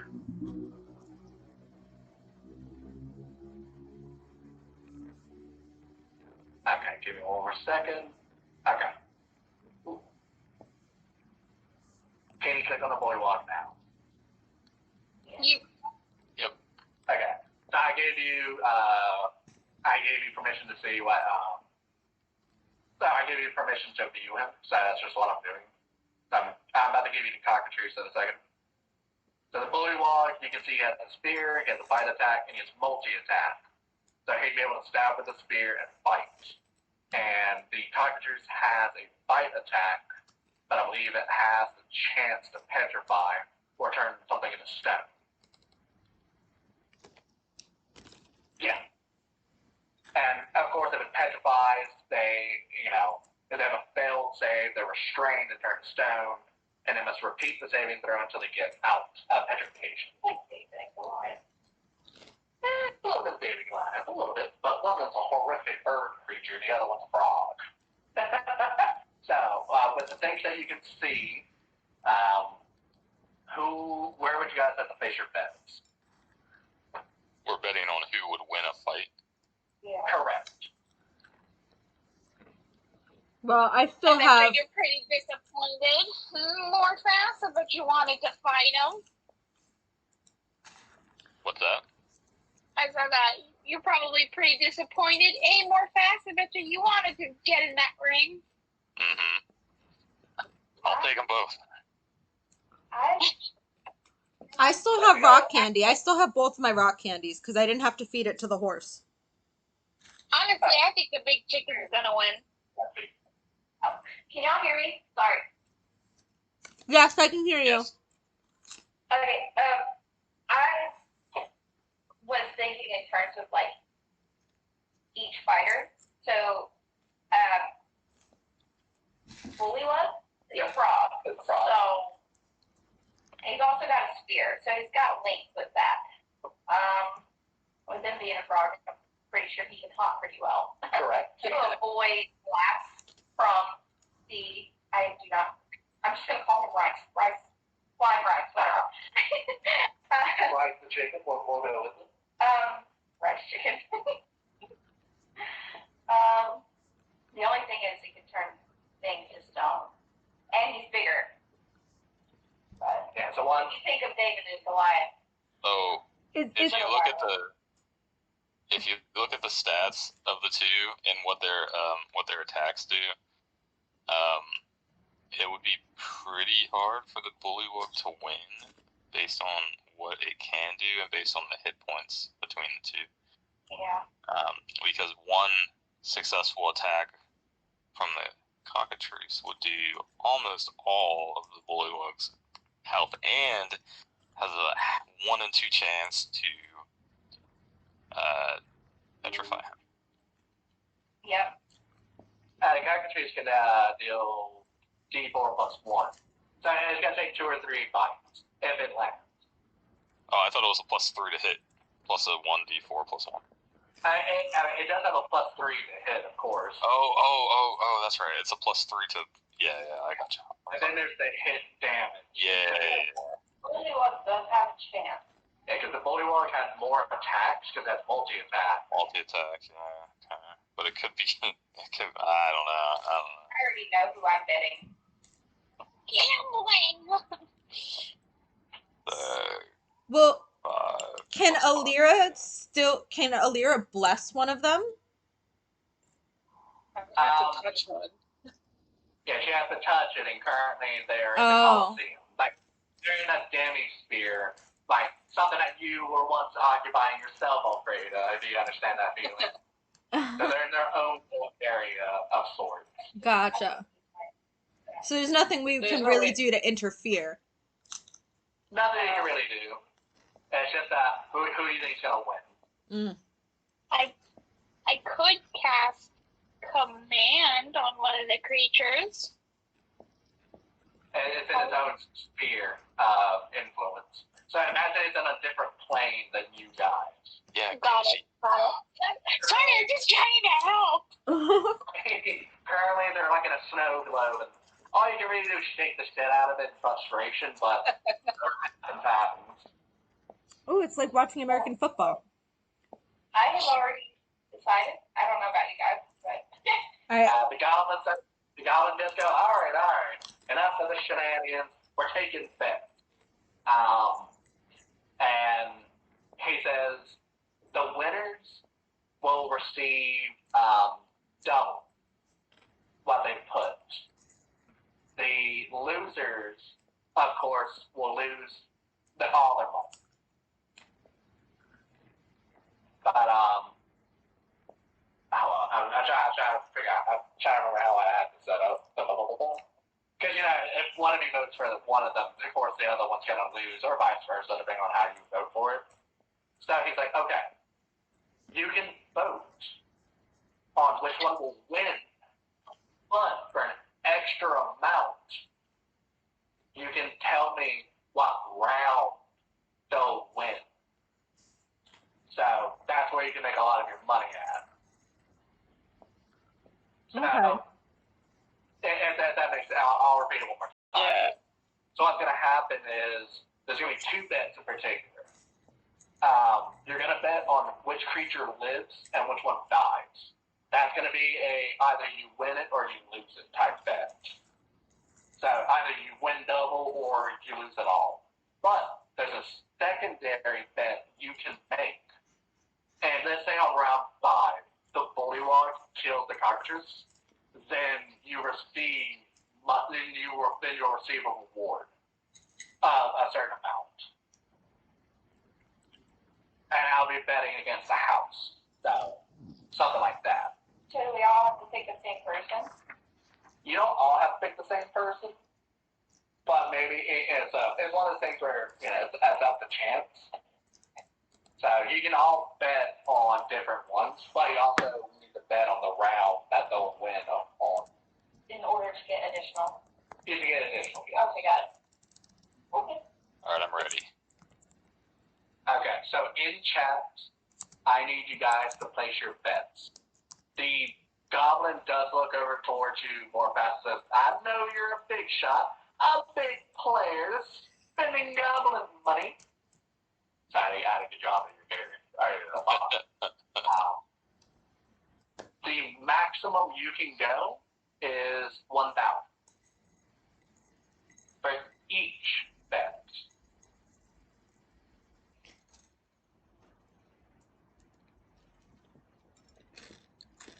And that is correct. The pearl can be divvied up. Because all of you are together as all of you are sharing from the same pile of coins. So technically you can't fuck each other over. The pearl does have 2,500 to work with. So you're saying I could bet from Eddie's pearl? That is with the group. So yes. Gotcha. Oh, I'm gonna keep it on mine because I need Eddie on my side right now. Okay, so currently we have Rose, who has. So Rose is saying the Bullywog is going to win. And she's got that 300 of her own. Well, it's 300 in total. I assume that's just out of the group. So That's how, Wait, my what? bad. how you get the 300? I just asked. Oh, I'm not. 300's not me. I have 35 on the frog and 15 on win in the fourth. Oh, okay. I'm sorry. I was going to. I was like 300. I don't have 300. Okay. So we're going to go. So Eddie is going to do Bullywog 300, 100 on round 4. Yep, all from the pearl. Including the 300? Yep. Okay, so 400 in total for Pearl. Okay, now Rose, we go up 35 on the frog, Mm-hmm. and 15 on round 4. Okay. We're going to go to you, Geshley. What's your bet? Losing that eating contest has made me feel very unconfident, so I'm going to sit this one out. How do you guys feel? Okay. Ashley, don't give up on your dreams. We believe in you, Gashi. I have Or you can 75 sit back and points. sleep time. What was that?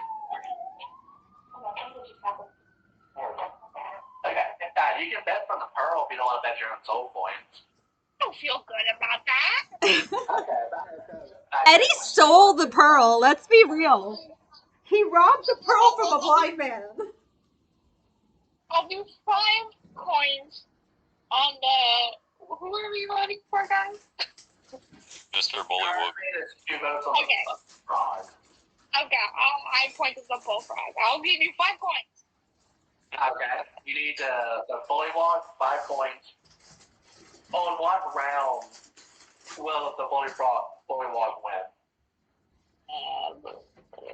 And you need to bet an additional time.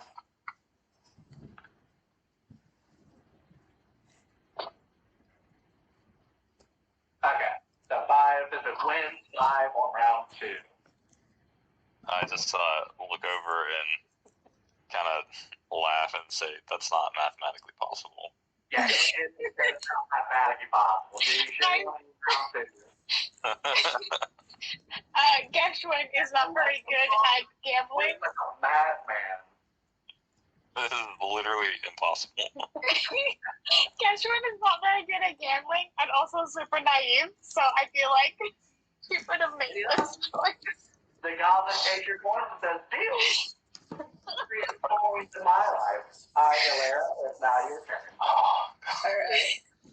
I feel like somebody needs to bet on the cockatoo thing. I can do it. So give me one sec. Cause like, what if we're all wrong and he just wins? Like somebody needs to win money. Alright, then I'll bet on that. There you go. 25 on chicken, and then 10 on round 4. Chicken! Okay. So with that, the bets are taken in. Oh, I'm sorry, Twig. I forgot about you. Damn it, speak it up. You've been playing background. My turn. Okay, so how much are you going to bet, Twig? 20 on Bullywug and 20 round 3. So 20 on the Bullywug? Bullywug. Okay. 20 on Frog, and what round and how much? 20 on round 3. Wait, Twig, would that leave you with 0? No. Just She 40. won the last round, so she has 40. Yeah, she's going all in on her account. Okay. So the goblin is, okay, the bets are made, And he says, okay, we can make this fun if you're willing to go even further. And the goblin actually says, we can spice up this fight if you're interested. Tell me more. Okay. So, unfortunately, none of you can affect the fight. But Can we send Geshi in? can't I say bet Geshi other- would win it round 2. But unfortunately, none of you can go in there. But if you drop a little bit more coin, you know, we can spice up the fight. This isn't going to anybody but the goblins' pocket. So not the house, not to you guys. It's kind of guaranteeing maybe a certain character gets a little bit of a boost. Wink, wink. And I'm gonna offer him 50 coins. 50 coins. Okay. He opens up his hand and offers, and will take your 50. Oh, and I would like to communicate with him in Goblin, because I do speak Goblin, so just to let him know that we're like brothers from another mother kind of thing. He extends his hand and says, 50 coins, please. Okay, and I give him 50 coins from the giant big-ass pearl piggy bank. Okay. With that, he points both of his fingers at the cockatrice and the frog and says, you aren't really specific, so eeny, meeny, you. And he points towards the cockatrice. The cockatrice gets upset. But, what do you mean? I gave him coins, and he knew who I bet for, and he said, I'll help out who you bet for. No. He did not accept it. You didn't tell him who you were putting the 50 for. All he heard was 50, and that's all he needed. That's why he kept saying 50, please. And I threaten the goblin with my knife. That's not going to stop him. You kill one goblin, another one will replace him. So the big ass. I thought they said they needed to hire more goblins for this place. Can't be that many. Yeah, it'll be fine. Maybe the cockatrice will take it over.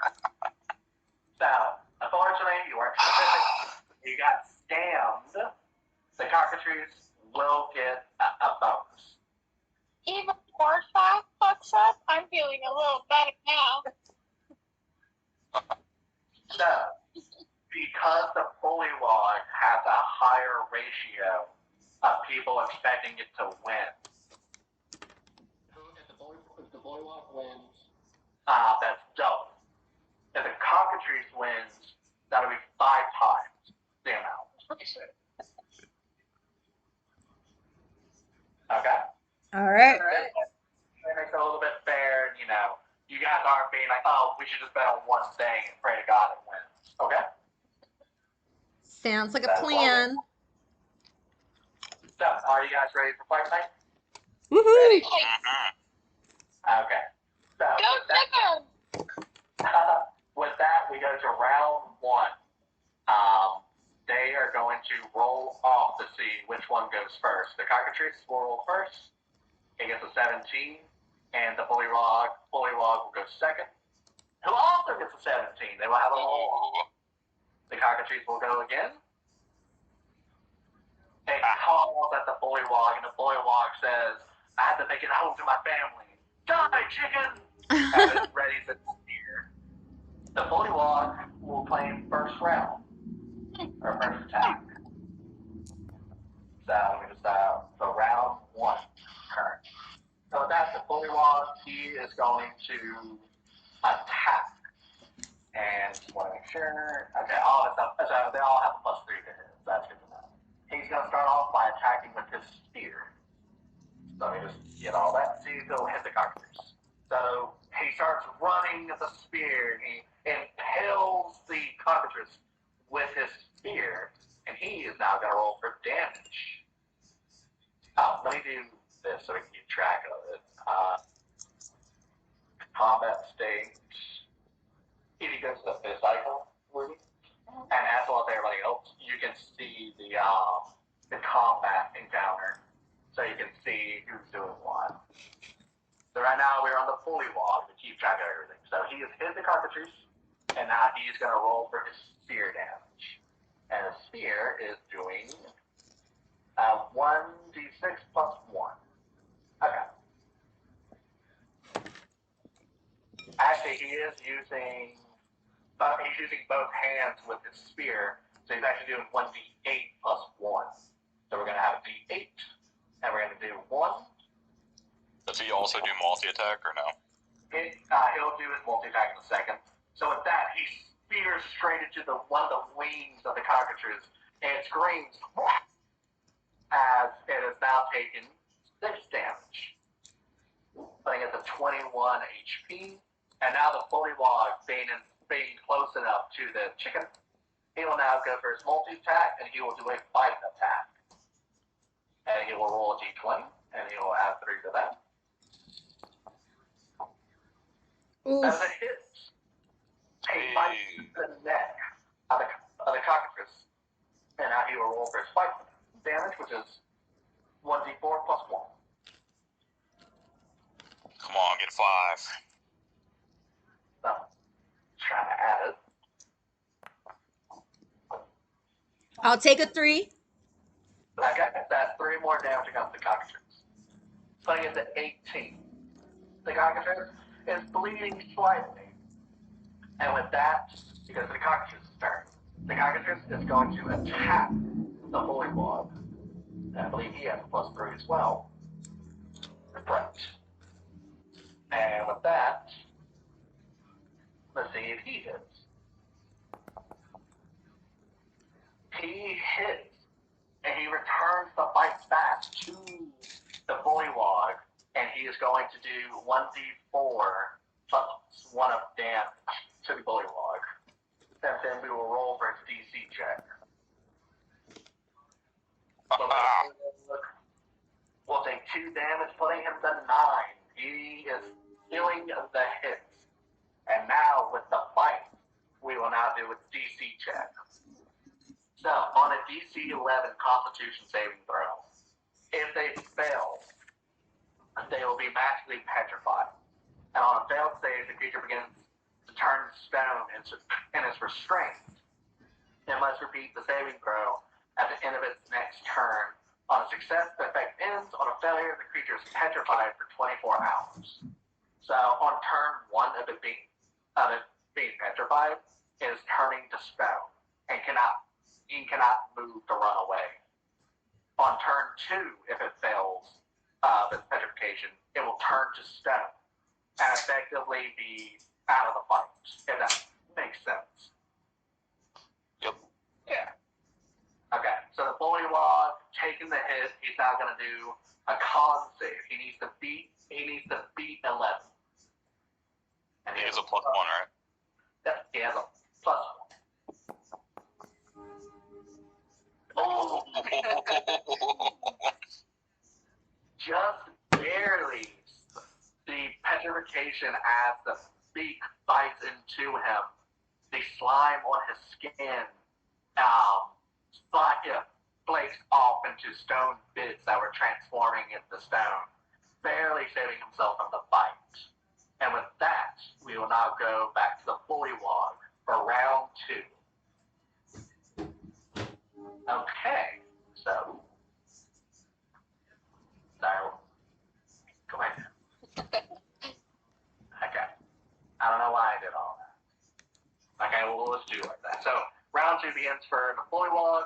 The Bullywog says, "You're not taking me down. I got too much to live for." He goes for a spear attack.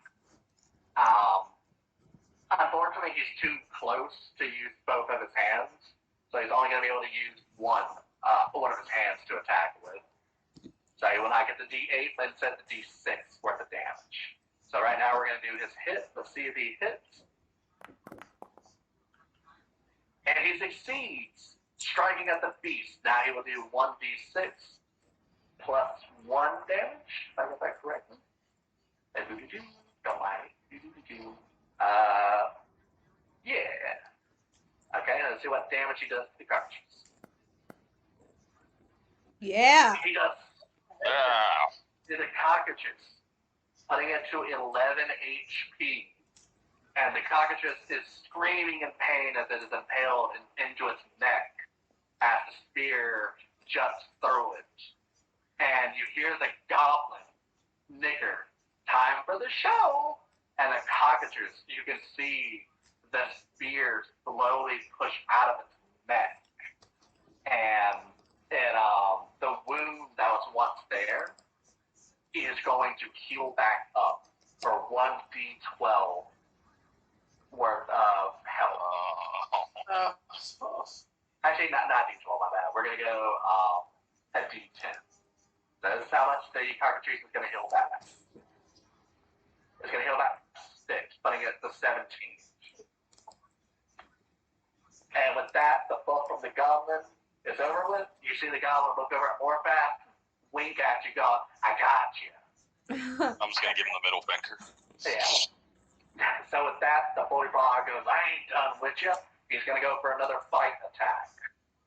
And he is going to go for the fight again. The Bullywog's favorite target. So D20 plus 3. He succeeds, biting into the neck of the bird, doing a D4 plus 1 damage.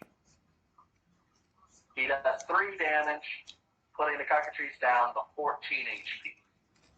Alright, with that, we go to the cockatrice. It is now going to fight back against the Bullywog. So it's D20 plus 3. And it succeeds biting into him. I believe that was D6. No, D4, okay. The D4 plus 1. It is going to do 3 damage to the Bullywog, putting it to 6 HP. And now he needs to make a DC 11 Constitution saving throw. So we're going to do D20 plus 1, thanks to his modifier. And he succeeds. Once again, the flakes of the stone falling away from his slimy skin. And we are now off to round 3 of the Bullywog. So the Bullywog, once again, he'll start off with his spear attack. He focuses and he grabs his spear to use both hands this time. This way he can get the D8. Because he's giving himself a little bit of breathing room. He's going to strike at the cockatrice. So we're going to do D20 plus our modifier, or plus the hit. Oh! He crits kill. And you see his spear as he goes to strike at the bird, or the cockatrice. The cockatrice, with one of its legs, crashes down, breaking his spear. All he has left is his bite attacks. So unfortunately, the spear is now gone from the frog. Okay, and now we're gonna go to his bite attack now. So we're gonna roll for that. Ooh, another miss. The frog is not having his day. And with that, we go to the cockatrice. Cockatrice will attack the Bullywog. Let's see. Ooh, and a miss on his end. So now we are on round 4. The Bullywog, spearless, ready to chomp down on the cockatrice. He's going to roll twice. So do 2 bite attacks. That's what he can do. So we're going to do fight. Come on, Billy Frog. Oh no! Unfortunately, another miss. Let's see if he goes for the second fight. It's all right. Get back up. You got this. Ooh, just barely missing. Unfortunately, that's the end for the little frog right there. Back to the cockatrice, who's now going to attack back. Noticing the frog is not using its spear anymore because of its being crushed. Just what? And it lands against the frog. When I do a D4 plus 1 damage, will our bully frog friend make it out alive? 2 damage. Yes, he will. He is down to 4 HP. And the cockatrice rolls for its god. So now the bully frog will roll for its constitution roll. Yep. Succeeding successfully, not being petrified by the cockatrice. Now we're back to the Bullywog. Turn on round 5. Unfortunately, all bets for that have been. So all of you who bet on round 4 or anything less unfortunately, you did not cash out. So, Bullywog, he's going to roll for his attack. He's going to go for double bite. Yeah. With his attack. And he is using his bite attack, which is a d4, right? Bite. Yep, 1d4 plus 1. So he's going to roll 2d4 plus 2. Because he's going to be doing, effectively rolling the dice twice. An astounding 8 damage dealt to the cockatrice, bringing it to its knees as he takes a gigantic, riveting bite out of the cockatrice. He has one more attack for his turn.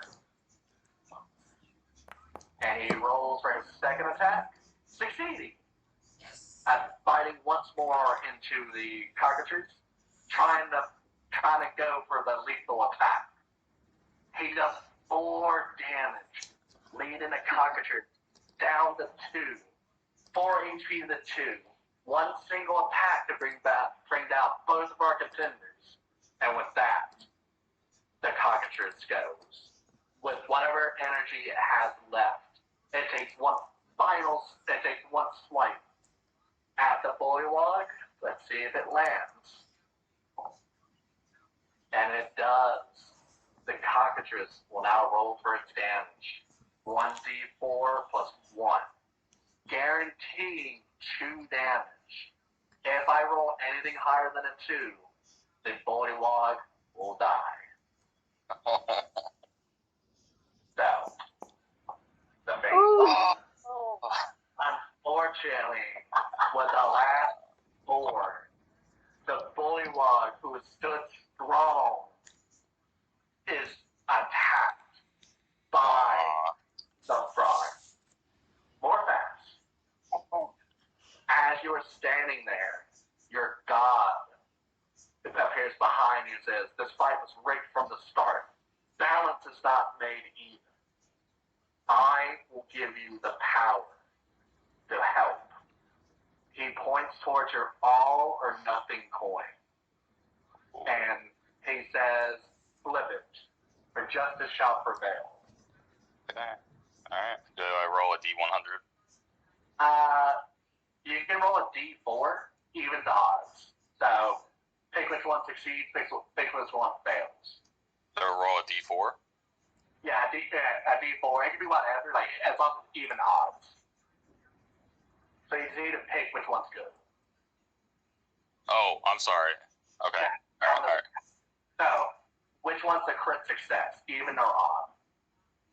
Okay. We'll say even is a success. Even is success, and then odd is failure. Okay, so roll. Roll your d4, please. That is an odd. I'm sorry, Bullywug. As the coin flips, it lands on the skull and crossbones, and has critically failed at this moment in time. Your god nods his head and says, then this is what must be. Balance has been brought back. You have tried your hardest, and unfortunately, the bullywog must perish. And with that, the cockatrice, standing over the barely standing bullywog, engulfs him in one chicken gulp. And the bullywog is slain. And the Bullywug And fight before his you way is the cockatrice, barely on its legs. And the goblin goes, "All right, let's see the winners and losers. A lot of losers, a lot of you." So, with that, all of you who betted Bullywog have lost your coin. That sucks for you. Also, none of you betted on round 5, so unfortunately, all of you lost that as well. The chicken person was Ilera. You win 5 times the amount you bet on, that you betted on. So 25 times 5, you win 125 points. The rest of you lose it all. So you've lost 400 from the pearl. And total from that.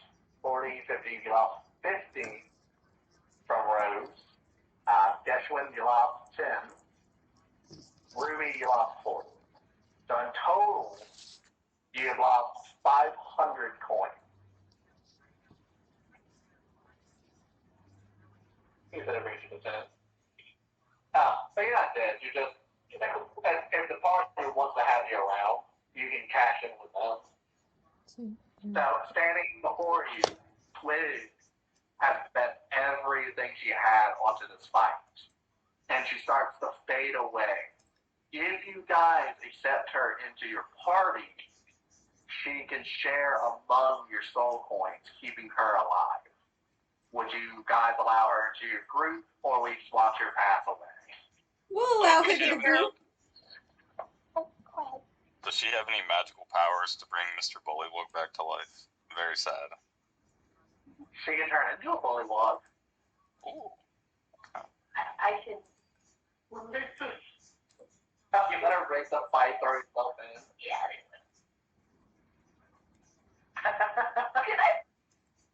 And the goblin needs another bullywug, I guess. So, so currently Twig, if I'm not mistaken, she is a what's your character? Oh, what's your class? You're druid, right? Yeah, speak up. You're trying to convince them to keep you alive right now. Currently, they can just say "fuck you" and just YOLO it. I mean, I do have Revivify, guys. I can bring the Bullywug back. Oh, please. Do. But she won't have her soul coins. Currently, the house, the gambling hall, would own her. It is her body. Oh, we were going to bring the Bullywug back to life. Oh, Bullywug? Oh, no. He's there, now he's gone. Look, I have a debt. I have a debt to Twig. She helped me out in the horse races, so I say she's solid. It was towards her, so I give her 1 soul coin. You're with the crew now. Okay, so with that, the goblin says, alright, I gotta clean up the arena. There's a lot of bullywug blood, like everywhere. Like, oh, if only he'd gotten a buff or something. Dirty looks. Dirty looks. So at that, the arena clears out and becomes a normal table again. The cockatrice just fading away, like the fight had never even taken place. But we all know in our hearts of hearts, Bullywug was the best boy. Aww. Oh, is there any way we can bring him back to life just so he can be our friend or something? Nah, he's gone. We'll find you a new Bullywug. I'm very invested in getting this man back to his family. So my Revivify spell won't help in this case? How long was that? My Revivify, it will not work in this case? No. He's in a different plane. Oh, wait, I animate dead. Unfortunately, like I said, he's in another plane of existence. You cannot interact. I'm sorry, Morpheus, I tried everything. The Bullywug is gone. Currently, like I said, you guys just lost 500 soul coins. If you want to take that out of the pearl effectively, the pearl will be down to 2,000 again. I already took it out of my inventory, what I lost. Yeah, I've been keeping track, so please don't do that. I have the numbers. Because I know the pearl should be down to 2,100 because of warpath. Yes. You put 400 to the pearl. Okay. And I said I wouldn't take from more fast pearl, so I've already lost my 10. Alira, your total is the only one I'm kind of sketchy about. What do you have? That's 383. 383? Wait, hold on. Where am I getting the 3 from? Give me 1 second. That's wrong. I have you at 290. So Because I had 85 before because I lost the eating challenge. I right. got 200 from what's her name, Discordia, and then you bet 35. Yeah, there you go. So that's 240. And then Oh, you that's made right. 100. Oh, you made 150, so you're at 390, right? Okay, yeah, that's right. Okay.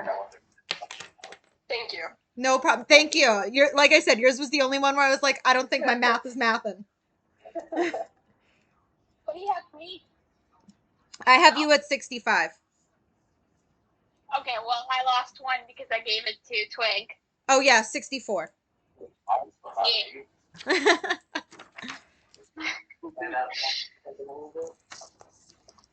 Yeah. And I'm gonna donate another 10 to Twig. Thank you. That puts her to 11. Yes. And I'm down to 90. Okay. So with that, where would you guys like to go next? I don't know if I can keep doing this. I'm thinking Doppel time or prisoner bet exchange.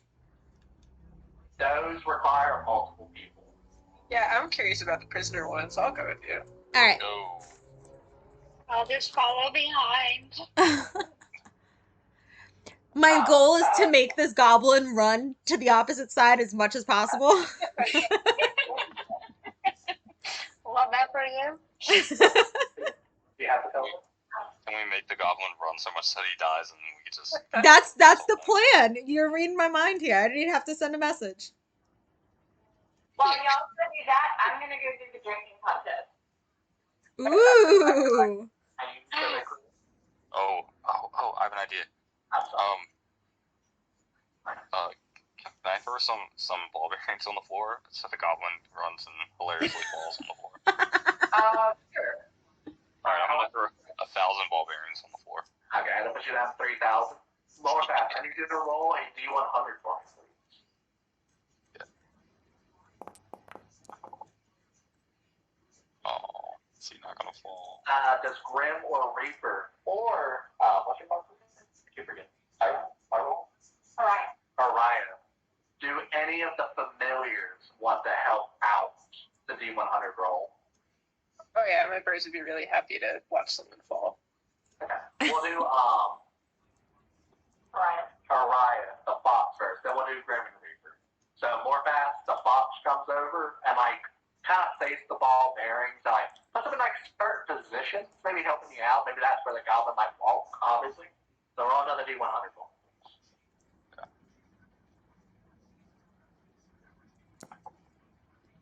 Yeah. There you go. Now, as the goblin sees Audie go to the prisoner bet exchange, he goes, "Oh, wait a second." He runs and he falls over the ball bearings that Hariah.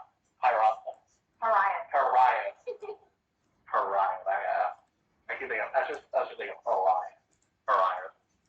So the ball bearings that Hariah touch and place in certain spots, the goblin runs over them, falling, tripping, and breaking his neck. Oh my god. Oh. Does he drop any coins? He has a corpse. Would any of you like to go check it out? One person, actually 2 people, I will allow to go check. I'll go. And guess what? I heard them call first too. Oh, you got it. Okay. So now you're both standing over this currently dead goblin that has fallen over. I need you guys to. Would you guys like to search the body? Yes. Okay. There we go. You can do an investigation, an insight, or sleight of hand to try to help you out with your rolls. Okay. Sleight of hand. Okay. So with your roll sleight of hand, your D20 plus your sleight of hand modifier. So D20, you're gonna sleight of hand of plus 2. So you do D20 plus 2. And 17. Okay, guess what? I need you to roll a D20 for me. And whichever one of the stats I offered up. Sleight of hand, investigation, or Insight. insight. Or if you do history, if you feel like you know a little bit more goblins like stats. No, my history's not great. I'm gonna do sleight of hand. Okay, so feel free to roll for me, please. Boom. Oh, God. Ooh. Unfortunately, playing around in his pocket.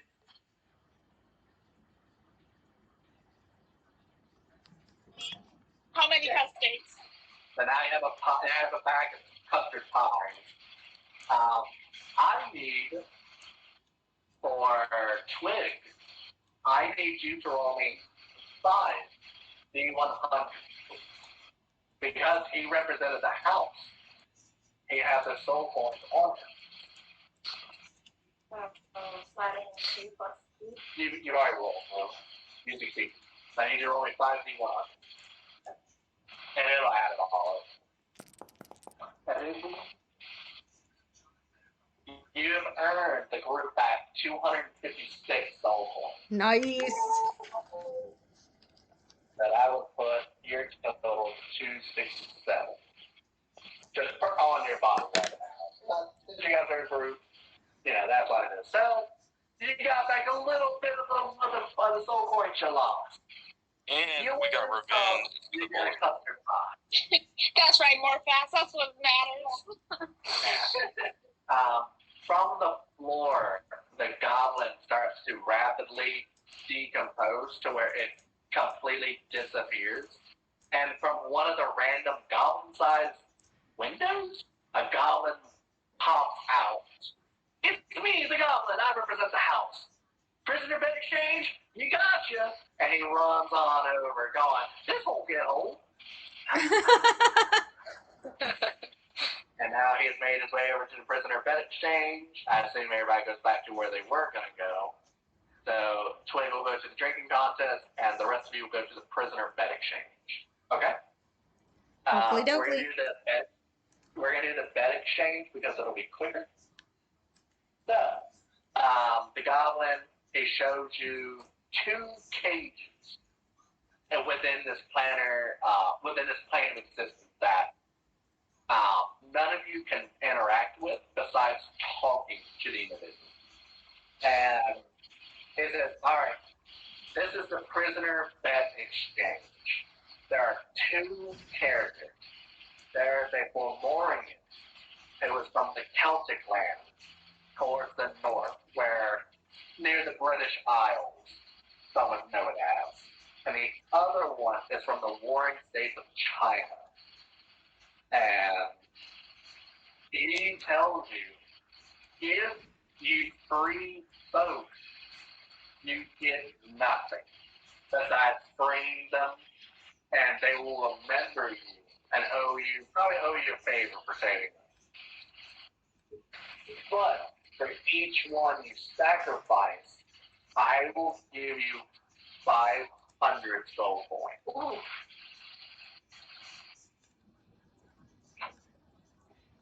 Does it cost anything to free them? Now, 2 levers spawn in front of you.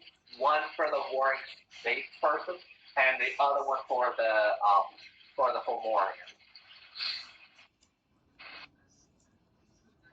Do we know anything about them?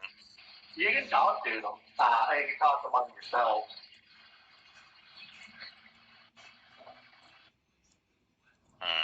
I think we should talk to them and ask some more about them to see if they're worth saving. I agree. Yeah. I assume you're okay with that as well, Young? Okay. So with that, you guys can talk to either the Fomorian or the warring state person. The Fomorian, sorry, I got scared by accident. Fomorian or warring state. I can cast Zone of Truth if you need it. I would allow it to affect those 2. But yeah, you should go ahead and do it then. Alright, I pull out my book and I count Zone of Truth. Okay.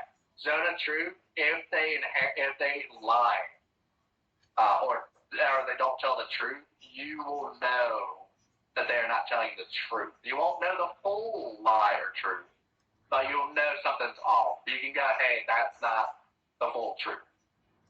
Okay, so for the sacrifice, are we the ones doing the killing? Oh, yeah, absolutely. If you pull the lever, sorry, there are 2 levers per person. One says death, one says save. And then like a Gotcha machine, it'll pump out coins like an arcade if you kill them. Oh, I love this. With that, the Fomorian and the Warring State individuals look up and they can see all of them, making eye contact. Would any of you like to ask any questions? Well, you want me to talk to them more fast? Oh, I was waiting for you. I'm gonna walk up to the Fomorian and I'm just gonna kind of smack the cage and be like, "What are you doing here?" Well, remember how the Coliseum was, where they were deep inside the table and there was like a shield around it? It's like you're talking to a fish. You're like tapping the glass and like pissing it off. Alright, I'm gonna tap the glass, piss him off, and then say, "What are you doing here?" Which one are you talking to again? The Fomorian. The Fomorian here will go, yes, I am here. I come from the ye old lands of the Celts. My father sent me out for a raiding party against the Romans, and unfortunately I got caught, then I got sent to Egypt, then I got sold here, and now I'm here. I'm gonna walk over to everyone and be like, "Hey guys, we're Romans," and he was trying to raid the Romans, so I think we should kill him. I'm gonna second that because that was my thought too. Is he telling the truth? That's absolutely the truth. Okay. Because the Romans, there is the Roman people, but as they conquer lands, they subjugate people to kind of like, hey, you can keep doing your own thing, but you're still Roman, and you're still underneath them. It's kind of like how Egypt is currently. Like, Egypt's still a superpower, but Rome's kind of in control. Everything he says checks out. Yeah. He tells you, my father is the king of the Fomorians. Set me free, and I'm sure he is to reward you greatly. What do we know about the Fomorian tribe? The Fomorians, they are ancient creatures that live among the coast.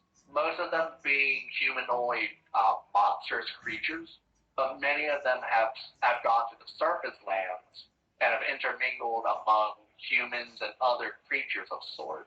So they come from typically the coastline, and among the Celtic people, the Gaulish people just in that area, they're very wildling type based people. So like you would find your changelings would come from there, or Gwyneth, the old lady, she's from the Celtic lands. And if you look over towards Twig as she flutters her little wings, you can tell that she herself also comes from such lands, because the Fae and elves dwell among nature. What do you guys think? I want to know what kind of rewards he's got. We should talk to the other person, see what they're here for. Okay, so you want to talk to the Warring State individual? Yeah. You see this elegantly dressed and robed with his hair done in a bun, and you can see that he has a sword on his back, and he is playing a flute, at least some form of an ancient flute. And he looks up and says, "Oh, my friends, how can I help you? How can I help you today?" And he continues to play his flute. Why are you here, or how'd you get here? I was a part of a scouting party sent from the Warring States. We were trying to figure out if our enemies were going to strike the heavenly domain that the Jade Emperor and the Queen herself. And effectively, I'm a scout, and I got caught by Romans, sold here to Egypt, and now here I am. the way the world goes is that I know little of your cultures around this area because the warring states of China are far off from any source of contact, barely knowing that Rome exists besides its immense power, rivaling that of the warring states of China. And he says as well, if I was able to make it back to the lieutenant, maybe you could gain some favor to go meet the queen herself in her imperial palace. For the lands of the warring state, though we are at war amongst ourselves, is a very beautiful and sublime country. And we could get you straight there versus having to deal with the treacherous path to even get to the first village. Because remember, the further away from Rome you get, the more dangerous the area. Being the state of China, being the most dangerous because it's the world away. So you might have a guy that can get you in. That's kind of what he's offering to you. I really like this offer. Alright, guys, what do you think? I'm in for warring states of China. I'd like to I keep think him we should kill alive. them both. We get 1,000 for it? I said 500 each, right? Yeah. Okay. So 500 each for each kill. Or we could keep them alive. And We technically could keep them both alive, yeah. That is true. That is true. However, if we kill one of them, keep 'em we'll alive. have all the coins we need. Yeah, we can get our money. We just need to kill one of them to get all of our coins. Alright, so they're the levers, save or kill, it'll cash out, if not, it'll be free, but I'll give you their contact information. Alright, should we just vote in the chat, or should we all just agree to just release them? yes, Currently it sounds like Morphath, Geshwin, sounds like you're okay with freeing. What about you, Alfredo and Valero? What about you? I'm cool with freeing them. We still have some games to play. So Valero said yes. So what about you, Alfredo? Keep them. Let them live. Keeping them alive does sound a little better, and conscious-wise. She did. No, I don't know if she's in the talking mood. Who? She's muted in Discord right now. Yeah. Maybe she doesn't know. Oh my god, that's totally my bad, guys. Totally. I've been talking this whole time. So I say keep them alive.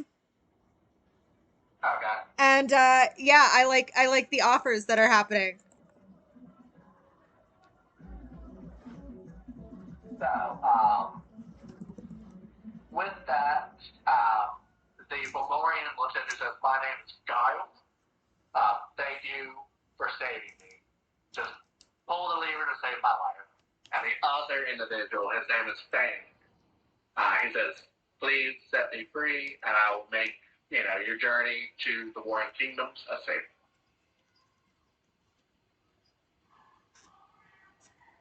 And I'm assuming you guys pull the levers to save them both. Yes, please. yeah, Okay. save them So both. with that, you pull the lever. Which one do you pull first? So can we pull them in honor of our late friend, Bullywug?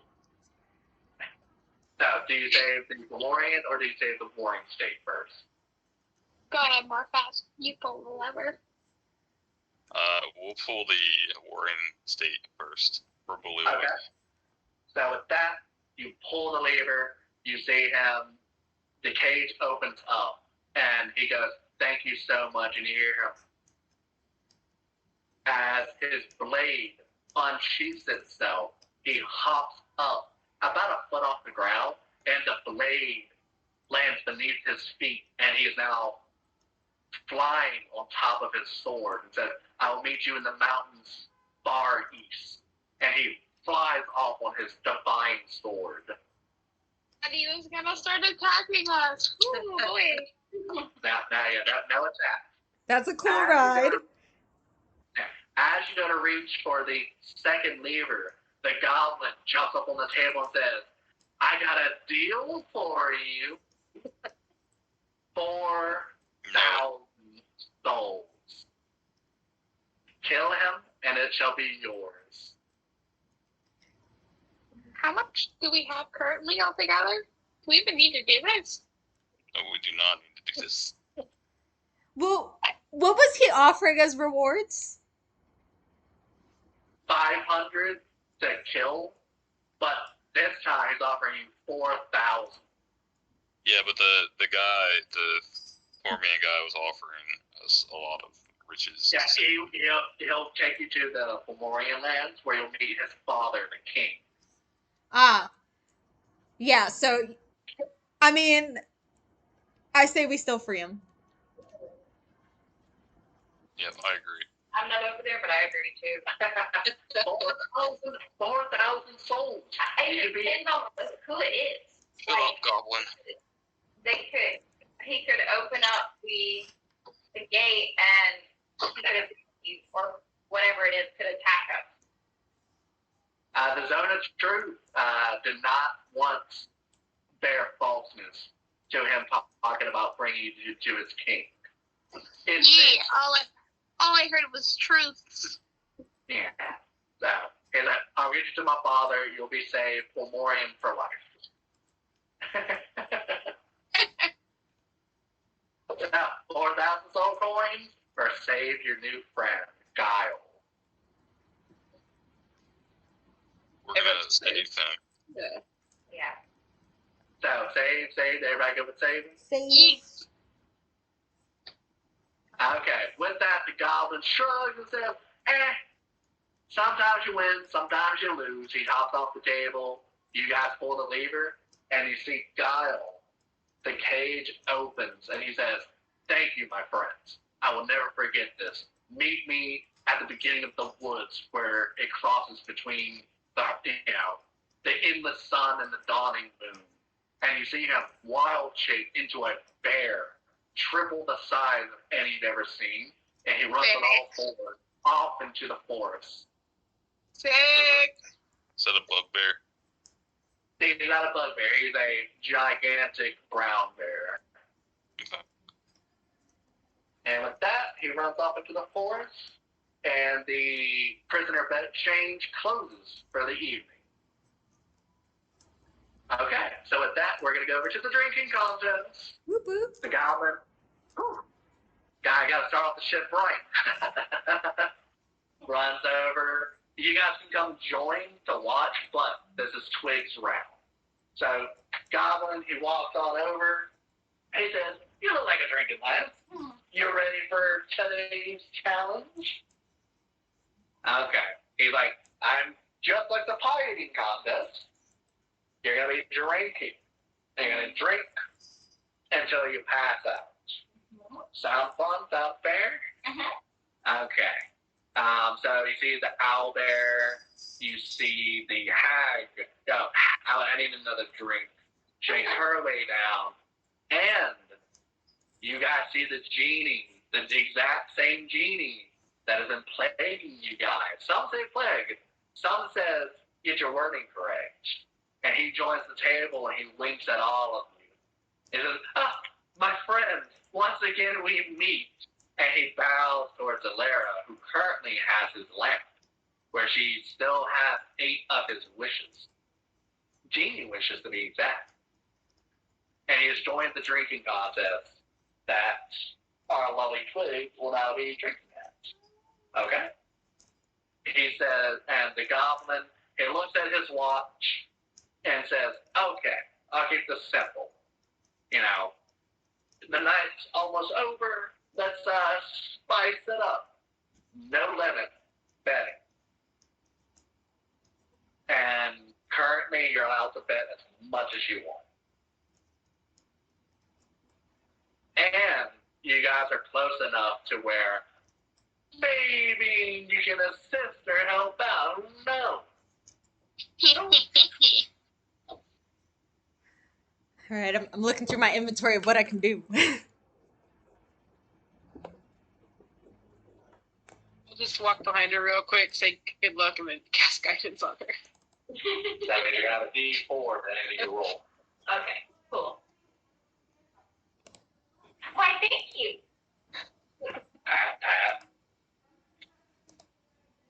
Okay, does anybody else want to try to help her out? Maybe there's something you can get her, who knows? Does I am looking up.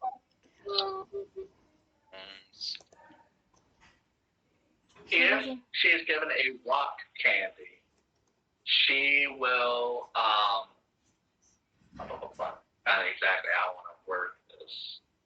What's the drinking game gonna work? The drinking game is going to work like the eating contest. Just this one, there's no limit to how much you can bet. If she eats the rock candy, that will help her digest the alcohol quicker. So break it down quicker. So her DC check will be better. I have extra. I can give her one. Yeah. If you give her a rock candy, that'll give her a +3 to her DC check. Oh, well, I'll give her a rock candy. I still haven't gotten to use one yet. Okay. She only Can can do one at a time. Can I also cast Bless on her? What's Bless do again? A blessing bestows upon a target makes them more durable and confident. Until the spell ends, a D4 is added to attack rolls and saving throws. That would be I don't know. good. Yeah, that would work.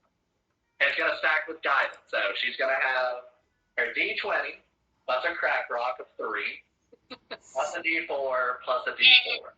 Yeah. Plus her Constitution modifier. Yeah, current strat. I'm gonna message more fast to let her use the pearl. Oh, it's in our party, so she can use it. Yeah, so if you guys are willing to trust this complete stranger with everything on the line. I will try my best. Alright, what's your Constitution modifier? I'll make sure. Got scammed people. You have nothing in Constitution. So whatever they give you is what you got. So D20 plus a 3 plus D4 plus D4. So, how much are you willing to allow her to bet? You can go all in or nothing. Ooh, all in for sure. I have 2,100 in the pearl. Well, how much do we have total? I have no Because idea. we need 3,000. We need to Oh, figure it out. Okay. we need 3,000 in total. So if you bet the 21 and you win, we would get 42 back. But we don't have to do the extreme stakes. I forgot the 3,000 was what you need to get the key, and then 3,000 for the extreme stake. Not that okay. Yeah, we only need 3,000 to get the key and we're done. So then you're saying bet 1,000 on the pearl? Yeah, pretty much. And then we're done. Hey, Wow, we're really just he said, banking on this. Okay. if you hand me the pearl, I'll fully exchange rate it. So he'll just crush it in his hands, and you'll just get all the soul coins. Okay. As long as you make a bet at the table, worth 400 or more.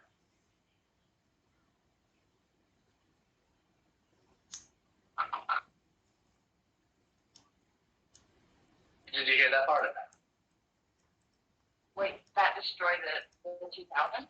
If he crushes the pearl? Yeah, he'll crush it. The coins will be released, and then they'll go to the team. But you have to bet at least 400 Or more. for him to crush it. He's exchanging it right now. Gotcha. No, because you need the soul coins. The pearl ain't gonna do shit for you. We're really gambling this whole Am thing on. Am I betting at the table as well? What's that? No, I I'm think not just betting she at the is. table, right? Yeah, that's what I thought. Okay. Because he crushed the pearl, You have 2,100 right there, but you have to at least make a 400 minimum bet.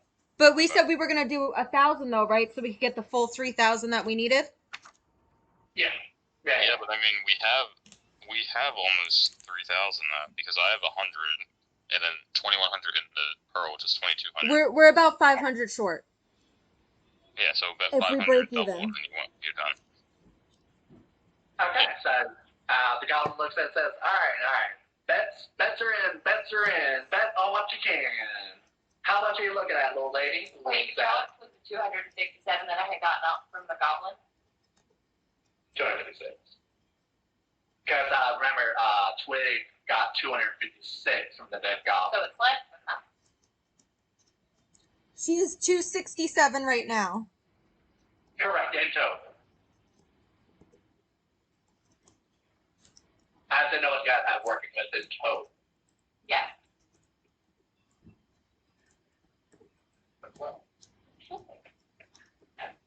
You could bet 1,000 from the pearl. Okay, yeah, pretty much at the end of everything, you guys pretty good. You just need to win. That's all you need to do. Yeah, don't lose. No pressure. So, you're going to bet 500 of the coins, correct? 4,000. Or is it 1,000? Which one? Hello? Are you asking me? Yeah, I'm trying to figure out how much you guys are betting. Was it 500 or 1,000? 1,000. 400, right? Oh, okay. So 1,000 coins? Yep. Okay. So with that, looks like you guys are just going to push forward 1,000 coins towards Twig. Twig takes it, pushes it towards the goblin. The goblin's like, now we're talking. And all the other three individuals push up their coins as well. The genie winks at Alara and says, you might want to use a wish right quick, because I don't plan on losing. And he shrugs. Get rid of 2 of your wishes, and I'll leave right now. Can I make a suggestion? Hey, you can suggest whatever. She could use a wish to only me and the genie, and everybody else at the table that can have a drink can't drink. 1 wish for every person to get rid of.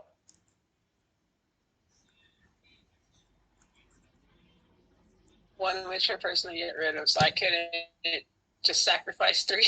Just Technically, make it so it's only 2. the genie has to honor your wish whenever you wish it, so you could just wait until you decide that you need to wish something. Yeah, and I have to word it properly too. He looks at you and says, I'm not going to mess with you. If you use 1 of your wishes to wish me away, I'll come right back. Get rid of 2 for me and 1 for the rest. You have 1 each for the other 2 people.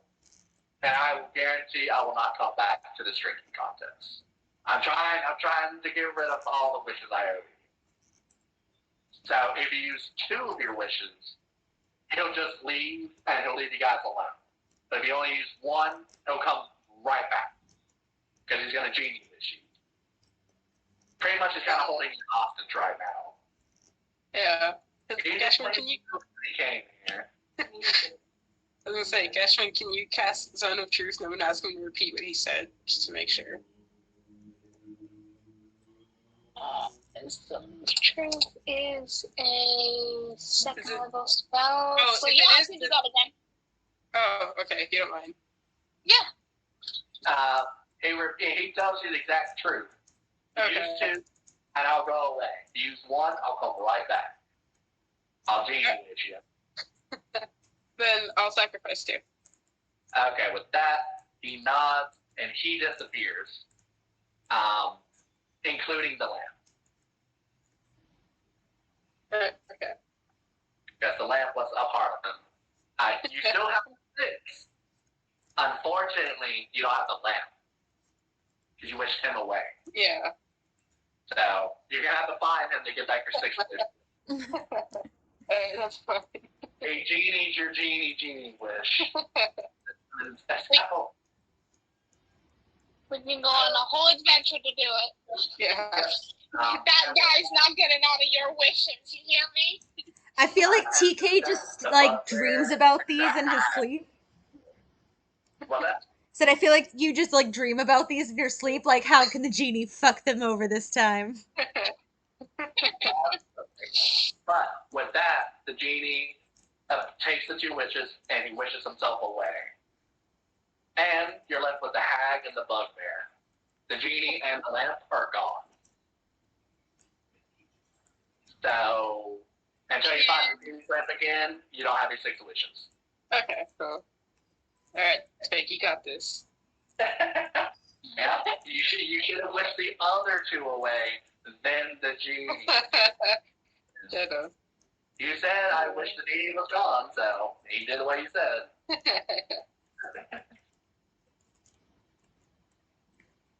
Okay, so with that, we're just with the bugbear and the hag. They're going to be rolling off to see what happens. They are both raging alcoholics, so they will be competing. He ain't telling us shit. I'm not even racist or anything. So with that, the goblin puts an ever-flowing dispenser out, and he offers each of the 3 a mug filled with the best of mead that his goblin hands can produce. So with that, we're now going to do DC checks for Constitution, and I will set the starting Constitution. Okay? So we're going to go Bugbear, Hag, into Twig. Okay? If all 3 of you are knocked out, then the house wins. Just to let you know. Okay? Okay. Alright. So we're going to go Bugbear. Bugbear goes first. Critting, succeeding, demolishing, and slamming down his tanker. Is that all you got? Next is the hag. She will be rolling now. A mother of 3 must be quite the drinker. She succeeds as well. It's now our time for our fair lady Twig. So you need to do a D20 plus a D4. I think you can just click a D4. Yeah. And another D4. Okay, got you. And then plus 3 at the end of all that. Plus 3. So you have 2 D4s, a plus 3, and a D20. That's how you can make this check. And hit enter. Let's see what the rolls. And you succeed. Look at that. With that, the next round begins. 2 tankers full of the finest drink in the land. It is now the bugbear's turn. Let's see if he passes the DC check. He succeeds, but he's a little bit wobbly. Next up is the hag, who's got to roll for hers. She succeeds. Now it's time for Twig. Your turn. 2 D4s. Twig's got it. Remember, you do have your familiars. You have 3 in total. That can help. You Tyrell. Right. Hurrah. Yeah, fuck. I remember that. You have some of bullshit names. And then you have Grim and Reaper, of course. So.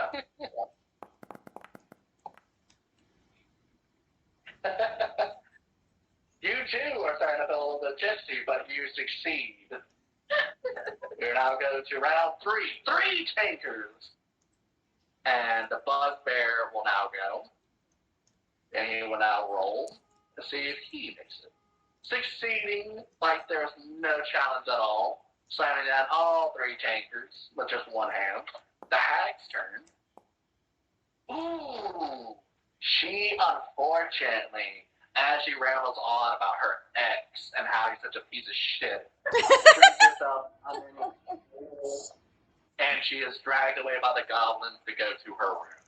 The hag is out. It is now the bugbear versus Twig. Twig, please roll for me, please. Plus 3.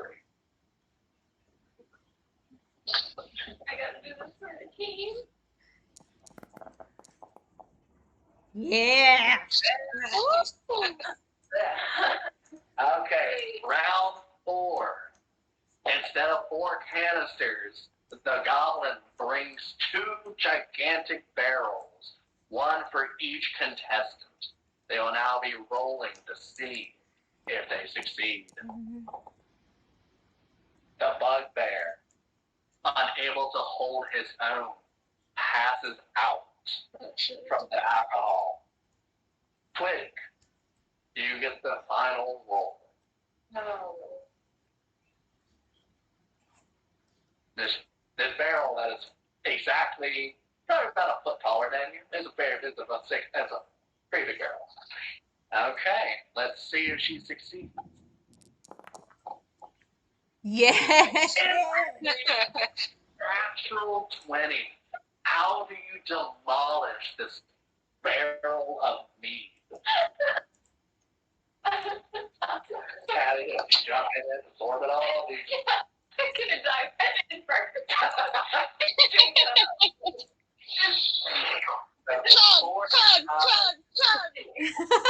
Before your very own eyes, you see Twig burst into a glittery show as she swan dives straight into the barrel.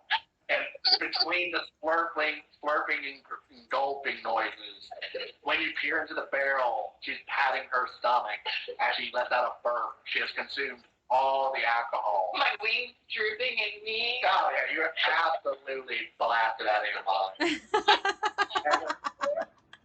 And with that, your newfound friend has won you the round. 2,000 soul coins will be distributed to the team. I'm gonna start chanting, "One of us, one of us." Yeah. Okay, so with that, what is your new total? That brings us to 4,000 because it's 2,000. It doubled. yes, 4,100 on the pearl. But I guess they're just the pearl is gone now, so that's what it came out to. Yeah. I'm sorry, it's 3,100 because we only bet 1,000 of that. I'm sorry, 3,100. Yeah, but effectively you got 2,000. Because it doubled. So it'd be 4,100. But she only bet 1,000 of it. Yeah, and they got a weird system. You Okay. don't really. Yeah, they just give you 2,000.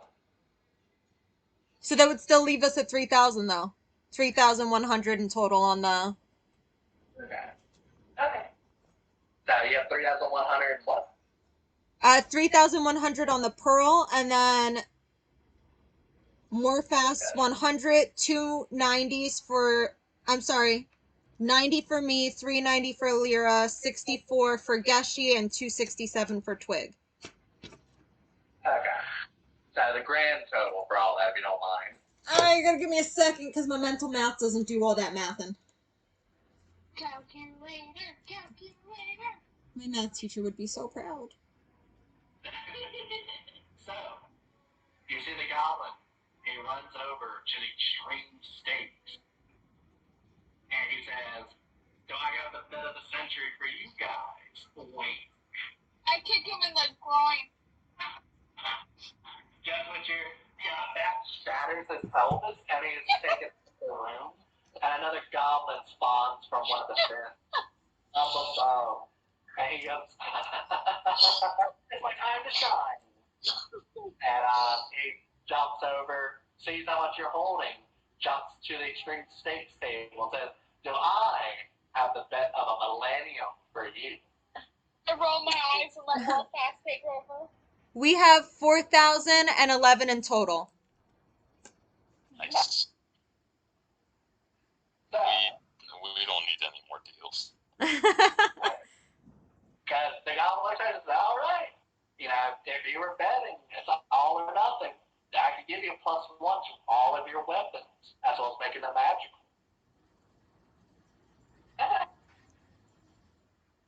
But if you don't want to take the deal, it's fine. If this night has taught me anything, no, I'm good. Yeah. I don't have any more luck. I mean, my Plus one sacred weapon. name is on the line, so I'm gonna respectfully decline. Okay. Okay, I give them a finish. A plus one weapon gives you plus one to hit and your damage. And I believe I forget how much a plus one weapon is. It's type pricey because that's why I had a kill quota. Okay. It's only 500 decibels? Okay. 500 gold for a plus one weapon. Okay. It's plus two weapon, it costs 5,000. Okay. Oof. So 1, 2, 3, 4, 5. Okay. But with that, he shrugs and says, alright, if you don't want to bet, you don't have to bet. Take a hint. Yeah. Do you guys want to go to Flump and make your way out of here? Out of curiosity, Yeah, what were these other two? The double time and the life or death? Oh, okay. Life or death. That is where you can bet coins, and there's a goblin who would throw daggers at you, and I pay him to do that? for however many rounds you put up, he will attack you with daggers. He might hit, he might miss, but until you drop to 0 or you make your bet, that's what will determine it's life or death. So if you go like, oh, I bet I can go 8 rounds and survive, he would bet you something like that. Gotcha. But doppelganger, that's a fun one. If you want to go try it out, that one it does not involve soul coins. If you want to go hear it out. I have the time if you guys have the time. If not, it's cool. I have the time. I'm just not gambling anymore. And it's a quick one. Let's do it. Yeah, All over. Okay. So it looks like Twig looks like she's gonna go. So it looks like she's done for the evening. Say goodbye before you leave. It was fun playing with you guys. I can't wait till next week. Yay! And thanks for having faith in me. Going. One of us. One of us. Okay, cool. So Bye. Bye. So with that, I'll make your way over to Double Time. When you make your way over there, it's not a goblin waiting for you. It's a dark tendril of a creature. Let's see if we can pull it out real quick. It looks like a shadow of some sort. And it looks at it and says, do you have full trust in yourselves? Because if you do I have something for you? I'm feeling confident right now. I have trust in me. Yeah, so it's just a shadow of that stands before you. So he tells you, okay, I am a doppelganger, so I can freely become somebody, something, or something like that. Give me 1 second. Let me go to the door right quick. Alright. So, he tells you the doppelganger, and the way double time works is he is going to randomly possess one of you, and he has no idea of your knowledge or your history. You have to figure out which one of you is the fake. Whoever I select as the Dungeon Master, I will send you a message letting you know if you're the fake or not. And then you have to play the part. So, Oh, that's fun. Yes. So I will select one of you at random or none of you. It's up to my discretion.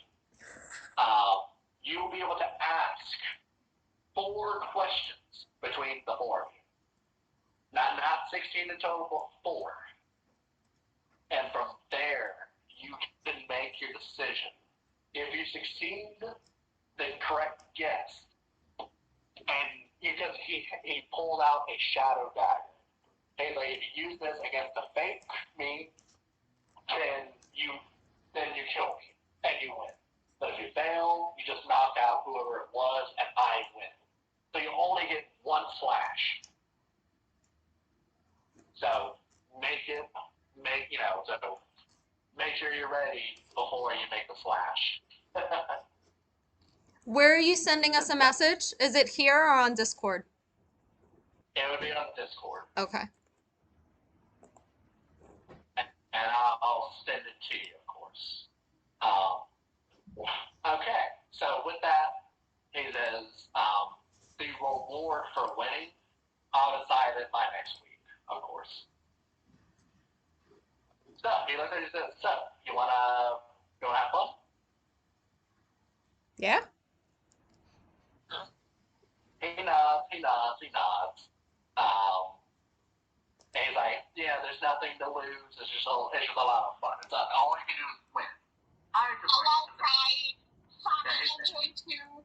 And he's like, I just like to possess people. It's just fun for me. That's kind of a sicko that sounds. So there's four of you. He is currently, he's a shadow. So I was like, do you guys want to play? They're asking all four of you. Yes. Yes. Right. Sure. Let me get the familiars out of the way.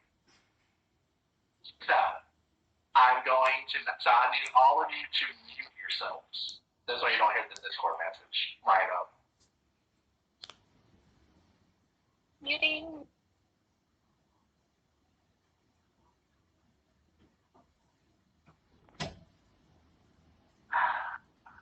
Give me 1 second. Scrolling down, trying to find the person. If it's a person, if it's one of you, who knows? Give me a second. Where is it?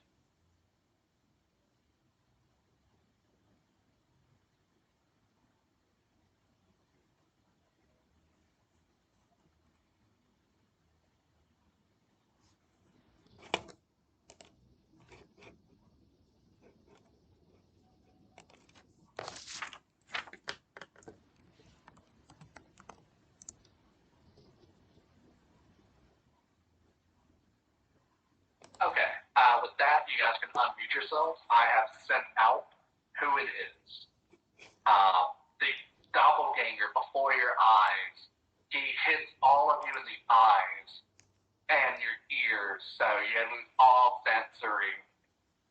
senses of who you are and what you are, and he disappears.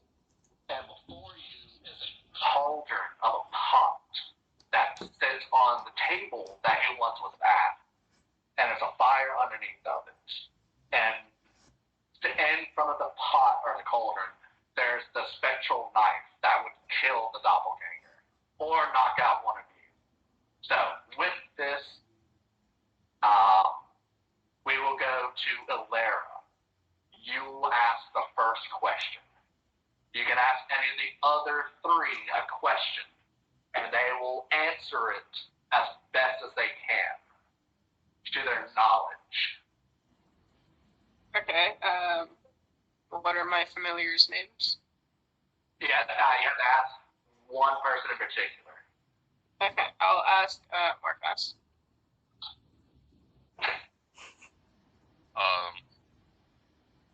Grim and Reaper. You just have one more turned on, so that's why I closed it. There you go. More fast. What was that again? Grim and Reaper. Okay. With that, you don't know that, so that's something that you all have heard more fast say. So that either strengthens or weakens his case. We will now go to Alfreda. Ask your question. I'm gonna ask Alira who her god is. Discordia or Eris, whichever name she goes by. Okay. Keshlin, it is now your turn.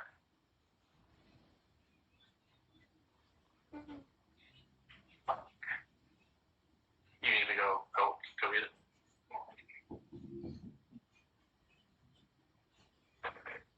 But Yami, it's your turn to ask a question. Sure.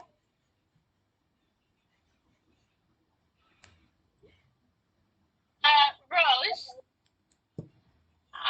how do I have left in my deck of many things? Is there a right answer to this? Yeah. I don't know how many we used. The deck of many things, as all of you know, has 22 cards in it. That's just common knowledge among in the world.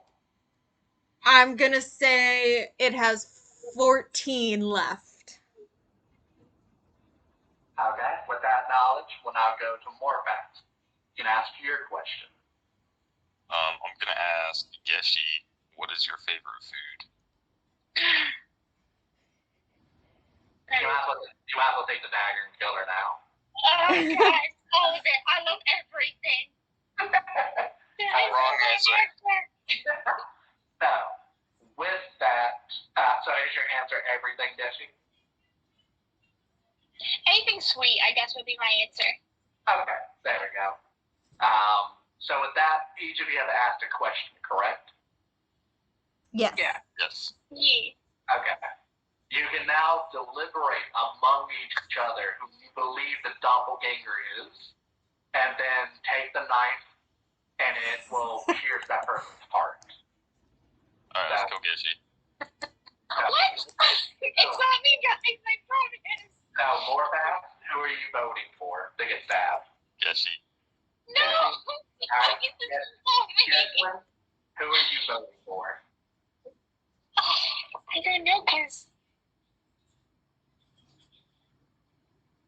Wait, hold on. More fast. Would he even know who the crows' names are? Cause he's never seen them before. He wasn't there last session. What then? Would Morfast even know what the two crows' names are? Because he wasn't with us to see them. He met Okay. them before we started. Yeah, exactly. Right. And And I'm not gonna. you're currently deciding. Now, who do you vote to get stabbed? Vote for yourself. You can't vote It's for not yourself. me, Morfast. It's not me. Wait, can I do? Oh shoot, I don't have enough. I can't do Zone of Truth again. No spell. That's No. the knife. I'm going to vote.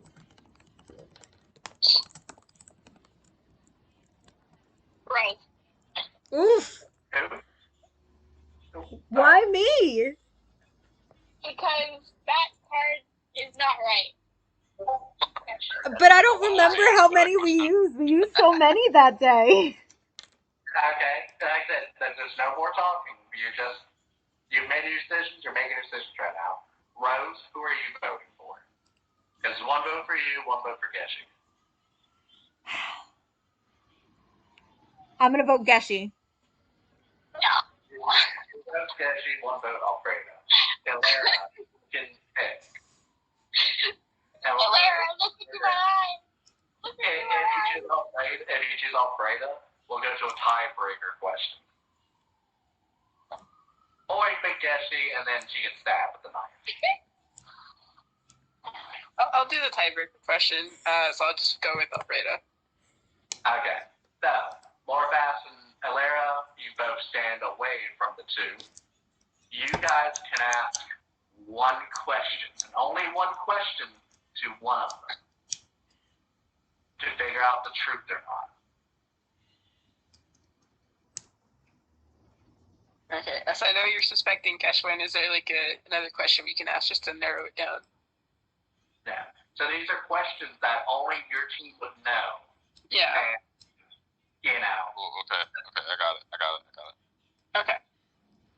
We can ask Geshwin what mistake she made with her weapon when she first joined the D&D or the party. Okay. I'll go with that. Hey, Gesh. Tell us about what weapon you thought you were using when you first started. Okay. I hate that you're bringing this up, okay? It was super embarrassing, okay? I thought I was holding on to an axe this whole time. Turns out it was a mace.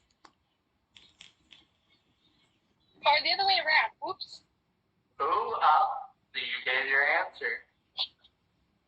You what? What? She believed, she just told you she believed. She said mace. That's what she's been using and calling it. So with that knowledge, cast your vote. And Lorfast, you will have the final vote. But Ilera will stab whoever. Tell me who, I'll do it. Okay. Ilera, you have the knife. Who will you stab? Geshwin is suspected to be the doppelganger.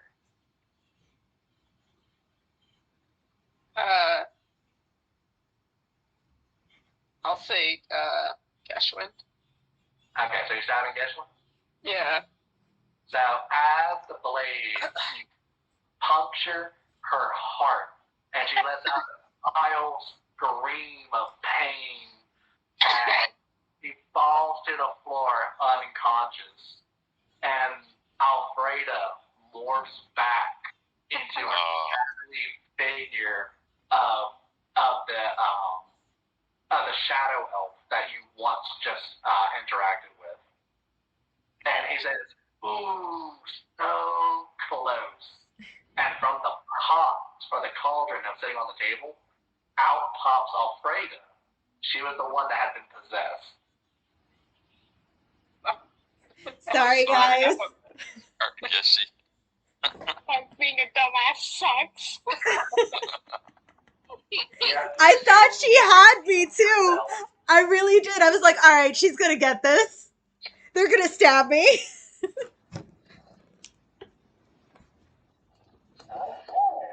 With that, the guy, the shadow warrior says, "Unfortunately, you did not pass, but it was a lot of fun." Looked over Alfreda. Your body was a pleasure to reside in, and I feel icky. also when you were coming out of the pod, you didn't have to redress yourself because you were literally born from stew after you were rebirthed.